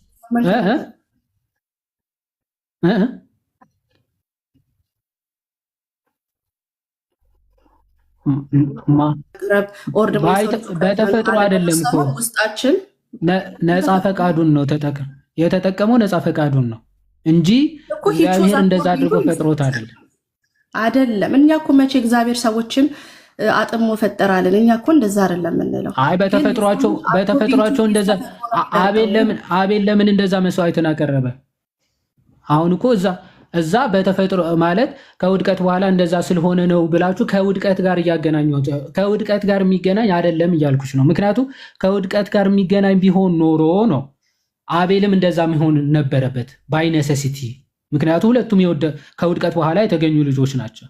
እንደውም ቃየል የበኩር ልጅ ነው። እግዚአብሔር ልብ ማደስን የሚጀምረው የምንለው ለምን? ዕብራውያን ቅድም ያነበብኩት 11 ላይ እኮ ምንድን ነው የሚለው? አቤል የተሻለ መስዋዕት በእምነት አቀረበ ይላል። እምነቱ ከየት መጣ ማለት? እምነቱ ከየት መጣ ማለት ታደሰ የሚለው ከየት አመጣሽው?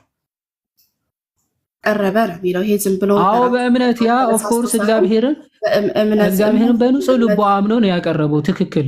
ቃየል ደግሞ እንደነገርኩሽ ማለት ነው ያ እምነቱ ኦፍ ኮርስ ተቆጥሮለታል ለአቤል ንጹህ የሆነ መስዋዕት ስላቀረበ ያ እምነቱ ከቃየል የሚበልጥ እምነት አስብሎለታል እንጂ እግዚአብሔር ለአቤል ከቃየል አስበልጦ እምነት ሰጠው የሚል ሽታው የለም። የአቤል እምነት ግን ከቃየል በለጠ ነው የሚለው ዕብራውያን። በእምነቱ ስለበለጠ ይላል። ትክክል። ስለዚህ መብለጥና አለመብለጥ የአቤልና የቃየል ጉዳይ እንጂ እግዚአብሔር ለአቤል አብዝቶ ሰጥቶ ለቃየል ስለነፈገው አይደለም። ከየት አመጣሽው? እሱን እኮ ነው እሱ ጋር ችግር አለብኝ። ለምሳሌ አንደኛ ዮሐንስ 3:12 ላይ ቅድም አነባችሁታል። የአቤልን እንጨርስ አንዴ። ከየት አመጣሽው? የአቤልና የቃየልን እንጨርስ። አቤል ላይ ነኝ እዚህ ላይ አቤል ተጠቅሷል እዚህ ጋር። ክፉ ወገን ሆኖ ወንድሙን እንደገደለው እንደ ቃየል አትሁኑ። ክፉን ወገን አትሁኑ የሚላቸው ለማን ነው? አሁን ጭራሽ ሐዲስ ኪዳንም እንደ ቃየል ራሱ ሊሆኑ ይችላል። አይገርምሽም?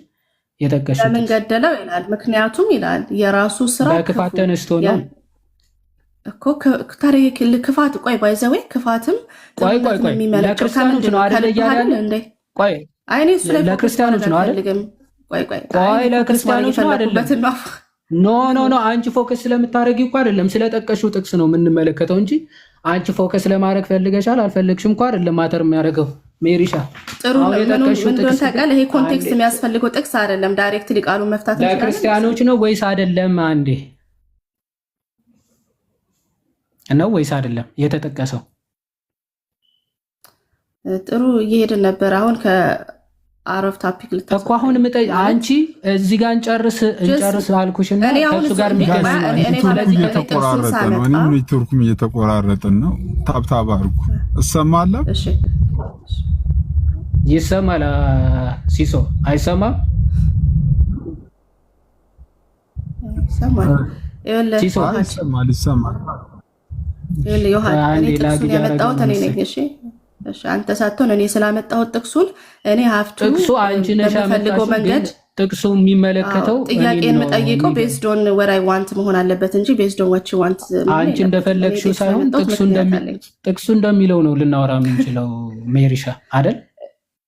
አይ እኔ ነኝ ኤቪደንሱን ያመጣሁት። ለምንድን ነው ያመጣሽው ብለህ የኔን ሀሳብ ነው እንጂ መረዳት ያለብህ አንተ በፈለግከው መጽሐፉ የሚለውን ነው እንጂ የምናወራው ለምንድን ነው? አንቺ መጽሐፉን ወደ ፈለግሽው ለማዞር ስለፈለግሽማ አይሆንም እኮ መጽሐፉ የሚለውን ነው የምናወራው። እሺ እኔ ያመጣሁበት ምክንያት አለ። ምክንያቴን በዛ ላይ ነው መሄድ የምንችለው እንጂ መጀመሪያ እኔም እኮ ያመጣሽበትን ምክንያት ለማወቅ መጀመሪያ ለማን ነው የተጻፈው ብዬ እኮ ነው የጠየቅኩሽ።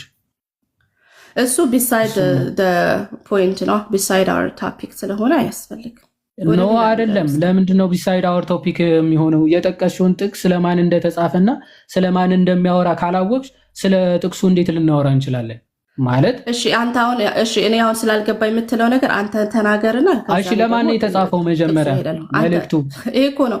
ወደዛ ከሄድን ወደ ሌላ ቶፒክ ይሄድብኛል ማለት ህዝቦቹ ማለት አይደለም። አሁን ቆይ ለቆሮንቶስ ስለምናምን አካሄድ መስተካከል አለበት። እኔ ሐሳቤን ማንሳት አለብኝና ቆይ አሜሪሻ ዮሐዴንም ሜሪም ልጫናችሁና ሁለት ደቂቃ ወይ ማጠቃለያ ስጡና ወይ የሆነ ሰው ቤት ከፍቶ ውይይቱን እንቀጥል። እኔ የሆነች ቦታ መግባት አለብኝ ከይቅርታ ጋር በጣም ኦኬ።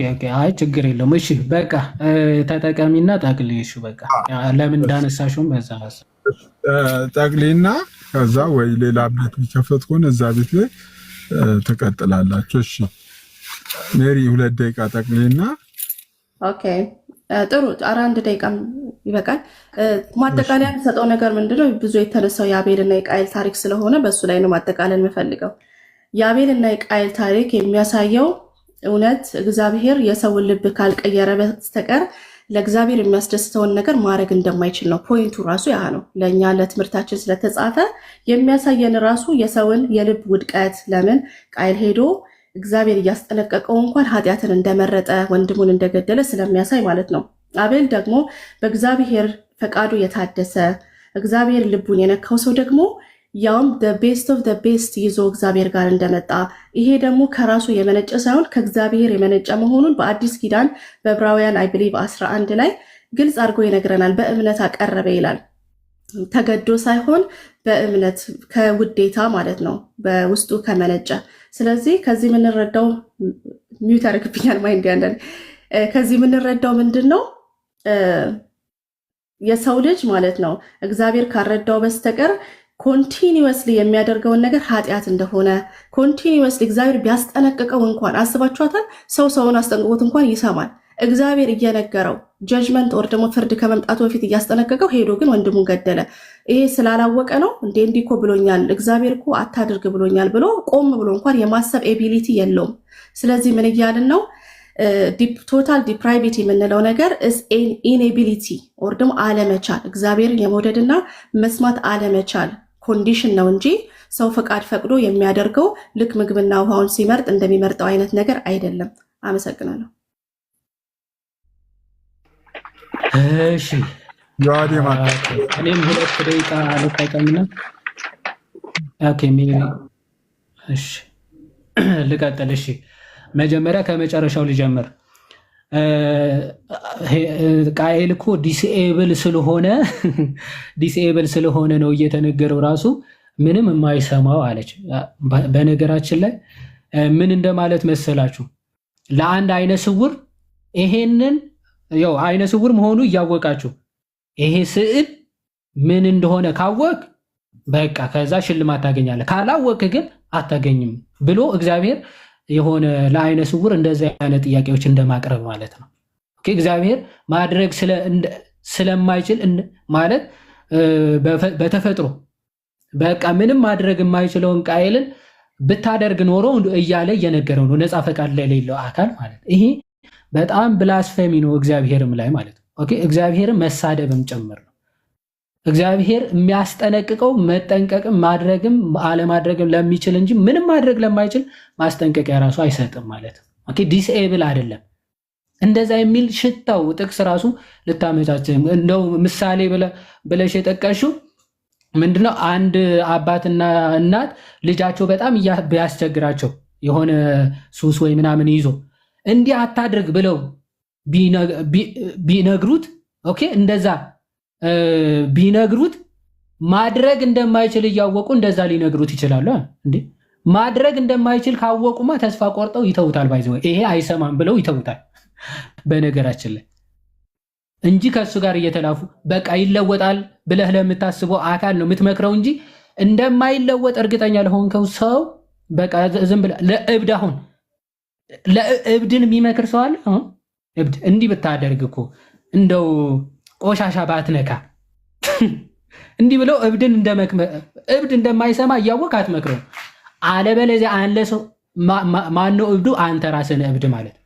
እብድን የምትመክር ከሆነ አንተ ነህ እብድ የምትሆነው ማለት። ልክ እንደዚያ ሎቱ ስብሐትና እግዚአብሔርን ምንም የማይሰማ አካልን ስማ እያለ የሚመክር ከሆነ ሎቱ ስብሐት ስድቡን ወደ እግዚአብሔር ነው የምታዞሩት ማለት። ይሄን ሐሳብ ከእኛ የራቀ ይሁን። እውነት ለመናገር የምትጠቅሱት እያንዳንዱ ጥቅስ እናንተን የሚቀጠቅጥ ነው የሚሆነው። አንደኛ ዮሐንስ ጠቀሰች በሚገርም ሁኔታ።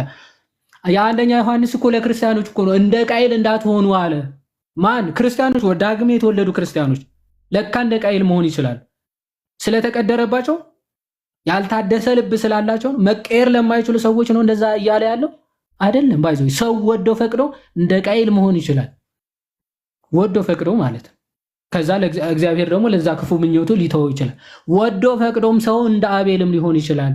እንደ ሄኖክም መሆን ይቻላል። እንደ አብርሃምም መሆን ይቻላል። እንዴ በእምነት እንድንመስላቸው እነዚህ ሁሉ እኮ ምስክሮች እንደ ደመና ከበውን የተጻፉልን ምሳሌዎቻችን አርአያዎቻችን ናቸው እያለ እኮ ነው። ከዚህ አንጻር የሚታይ ነው። ሰዓት ስለሌለ ሲሶንም እንትን እንዳንለው ከዚህ አንጻር ይብቃኝና ሌላ ጊዜ እንቀጥላለን። እግዚአብሔር ይስጥልኝ። አንድ ደቂቃ ለእኔ ሰጠኝ ሲስዬ። እሺ አንድ ደቂቃ ውሰድ። አንድ ደቂቃ እንዴ ገብቼ ሳላወራ? ኧረ በፍጹም ናት። እኔማ ብጠይቅ ነበር። እሺ አይ ነው ዮሐዴ ያለው ላይ ምንም አልጨምርም፣ ግን ያው ዕብራውያን ስለተጠቀሰ በዕብራውያን ላይ የሆነች አጭር ነገር ለመናገር ነው። እዚህ ጋር የሚለው አቤል ከቃየል ይልቅ የሚበልጥ መስዋዕት በምን አቀረበ? በእምነት አቀረበና እግዚአብሔር ጻድቅ ያለው ጻድቅ ብሎ የመሰከረለት ስለምንድን ነው? የመሰከረው ህይወቱን አይቶ ወይ እንደዚህ ልቡ ተከፍቶ ቀድሞ እንትን ስላለበት ምናምን ሳይሆን ስላቀረበው መስዋዕት ነው የሚለን። ስለ መስዋዕቱ ነው ጻድቅ የተባለው። ባይዞ ይሄ በቃ ዕብራውያንን ሚስዩዝ ማድረግ ነው ሲጀመር። አሁን ዕብራውያንን እህታችን ስለጠቀሹ ነው ዕብራውያን ላይ የሚለው በእምነት ስላቀረበ እግዚአብሔር ስለምን ይላል? ስለ ልቡ አይልም። አቤል እኮ እንደው የተቃና እንትን ነበረው ምናምን አይልም። እግዚአብሔር ስለ ስጦታው ሲመሰክር ምን አለ? ጻድቅ እንደሆነ መሰከረለት ይላል። ስለምን? ስለ ስጦታው። ስጦታው ማለት ምን ማለት ነው? ቁርባኑ ማለት ነው፣ ወይ ደግሞ መስዋዕቱ ማለት ነው። ስለዚህ ስለ መስዋዕቱ ነው ጻድቅ የተባለው ዕብራውያን እንጂ ስለ ልብ ኢቭን የሚናገር አይደለም፣ ወይ ደግሞ ስለ ፐርሰናል ላይፍ የሚናገር አይደለም። ሐዋርያው ቅዱስ ጳውሎስ የዕብራውያን መልእክትን ሲጽፍ ይሄ ነው። ግን ያቀረበው እንዴት ነው? በቃ በእምነት የሆነ ነው፣ እግዚአብሔርን በመታዘዝ የሆነ ደስ የሚል እንደገና ደግሞ ለአዲስ ኪዳን ደግሞ ታይፕ የሚሆን ነው። አሁን ክርስቶስ ካቀረበልን መስዋዕት ጋር ታይፕ የሚሆን ስለሆነ ሐዋርያው ቅዱስ ጳውሎስ አቤልን ሜንሽን ማድረግ ፈለገ ማለት ነው። ስለዚህ በብሉይ ኪዳን ይቀርብ የነበረውን መስዋዕት ያልወደደው፣ ከዛ ግን በአዲስ ኪዳን ንጹህ የሆነ መስዋዕትን ደግሞ እግዚአብሔር እንደወደደ ለመናገር አቤል ተጠቅሷል። እዚህ ጋር ስለ መስዋዕት ነው እያወራ ያለው። እናንተ ሰዎች ስለ እምነት ትለኛለህ አይደለ? ይኸው በእምነት አቀረበ፣ በዚህም እግዚአብሔር ስለ እምነት ሲመሰክር አለ አላለም? እግዚአብሔር ስለ ስጦታው ሲመሰክር እርሱ ጻድቅ እንደሆነ ተመሰከረለት ነው። በቃ ጻድቅ